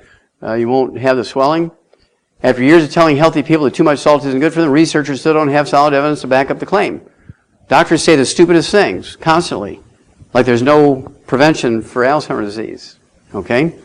So, I'm a farmer, and so you put a salt block out in pasture for cows and horses and whatnot. Is there anybody out there telling a horse or a cow they're limited to 1 lick a day? No. I refuse to believe my patients, my human patients, are dumber than a cow. So I said, just salt your food. Just salt it, salt it, salt it, salt it. Go crazy, bathe in it, salt it, put it on your arms, put it in your ears, put salt everywhere. Go for salt. He said, God says, go forth and be as the salt of the earth, and he lives forever. Doctors say restrict salt, and they only live to be 56. I'm going with God on the salt thing. So, there's two things you need to do, in addition to firing your doctor. It starts with this. Journal of the American Medical Association, August 2003. They talked about an herb called dark chocolate, not milk chocolate, dark chocolate, that has a substance called flavonols, which lower blood pressure. Now, it doesn't give you the mineral that will permanently cure it, but it will lower it like a pharmaceutical will without the complications of pharmaceuticals. It has flavonols in the dark chocolate, okay? So, when that came out, 2003, we came out with a liquid dark chocolate called Cocogevity Plus. It has the flavonols in it, plus 3,000 of those auric points in it per ounce. So you take 2 ounces a day. We are a coffee company. We sell organic coffee. And so we want you to put an ounce of this twice a day in your cup of organic coffee. Make your own mocha cafe, right? Why give Howard all the money? Do it yourself. Plus you get the flavonols to lower your blood pressure without the complications of the pharmaceuticals. We also have pieces of chocolate, each the size of a pat of butter. They come in boxes of 100 or 20. It's a little cheaper in boxes of 100 because there's less packaging. Each piece the size of a pat of butter has the flavonols in it to lower your blood pressure. It's gluten-free, glycemic friendly, so even diabetics can take it. 2 of these will give you 33,000 of those auric points, so I take 6 of these a day. I never take less than 6 a day, so I get 100,000 auric points. Remember, these long-lived people taking 20,000 to 50,000, Americans taking 1,500. I take in 100,000. I'm going to end my presentation with a little summary here. It goes like this. If I were to live to be 112, nobody would pay attention to it. They say, well, Wallach can't claim that's his stuff because people live to be 112 all the time. So I have to live to be 200. I'm pointing to center field. I'm pointing to center field like Babe Ruth, right? I'm pointing to center field and I'm saying I'm going for 200. If I only make it to 179, that'll still be better than 112, right? But to get to 179, I got to shoot for 200. So I'm pointing to center field. Now remember, here's Babe Ruth, 2 outs, 2 strikes, and at the bottom of the 9th, and they're down by 3 runs. He steps out of the batter's box, knocks the mud off his cleats, and he points out to center field. Everybody, including the pitcher, knew what he was talking about. He's going for a grand slam, so they'd win by 1 run. But they're down by 3 runs. That pitcher, he was smart. He'd have just thrown a ball into the dirt and walked him, because he could probably handle the next batter. But instead, he's too arrogant, and he threw that pitch, and Babe Ruth hit that grand slam, and they won by 1 run. I'm pointing to center field, say I'm going for 200. Okay, now I'm doing everything right. And these people live with me, they eat with me. We spend a lot of time. I give 300 lectures a year. They'll be with me for a couple of days, and they pass me off to somebody else. They'll be with me for a couple of days, they pass me off to somebody else. So I eat with a lot of people. And they see me take my stuff every day. I do it twice a day. I've been taking the 90 essential nutrients twice a day since I was 9. That's why I haven't been to a doctor in 65 years. I don't have any health problems. I have no health problems. Okay? So, the message here is I started doing it when I was 9. I mean, you can start now, right? I have 4 kids, 8 grandkids, and 4 great-grandkids. They're all in the stuff before they're conceived, all through their pregnancy, and from the moment they're born. And none of them have ever been sick. None of my kids, my grandkids, or my great-grands have ever been sick. So the point is, if we all do this basic thing, avoid the bad stuff, the fried foods, the processed meats with nitrates and nitrites, the oils, the salad dressings, the mayonnaise, the cooking oils. If you eat canned fish, it's fine, but eat them packed in water, mustard, tomato sauce, not oil. Use your brains, use your heart, save your families. You got to do these things. And if we can save America, but we're going to have to do it. We can't wait on the doctors to make up their minds. They're going to be 1,000 years behind. It took them 1,000 years to give up the idea that disease is caused by evil spirits. And so it's going to take them 1,000 years to give up the genetics thing, even though that the guy who got the Nobel Prize for it said it's not genetics, it's vitamins and minerals. Okay, you're going to have to take the ball and run with it. If you do that, we can save ourselves. If you don't do that, you will be burying your children. That's what it comes down to. All right? So, we're looking for lots of help. I'm not here just to sell another bottle of minerals. I don't make any money personally from selling minerals and things. I do these lectures for free. I make my living from selling books. And so I did that purposely so doctors couldn't take away from the message. Well, he's selling them vitamins, minerals. He'll tell you anything to sell them vitamins. Well, I don't make anything from it. I purposely don't. So they can't say that. And so we're looking for lots of help. We're in a major growth phase right now because the medical system's having troubles of its own. The government is in trouble financially, and the economy is in trouble financially. And so people are coming to us now who wouldn't have looked at us before. So we need lots of help, and we give car bonuses and stock options. We give tax benefits because you own your own business. You can't get these tax benefits when you're a good employee. You have no tax benefits when you're a good employee, but when you own your own business, even a little $10 business like Longevity, you actually can get you can get back most of your withholdings. So isn't that for a one-time fee of $10 every year, get back thousands of dollars? Whoa! You don't have to think about that for 3 seconds. Pretty simple stuff. Okay, so doesn't get any better than that. God bless you all. Thank you very much.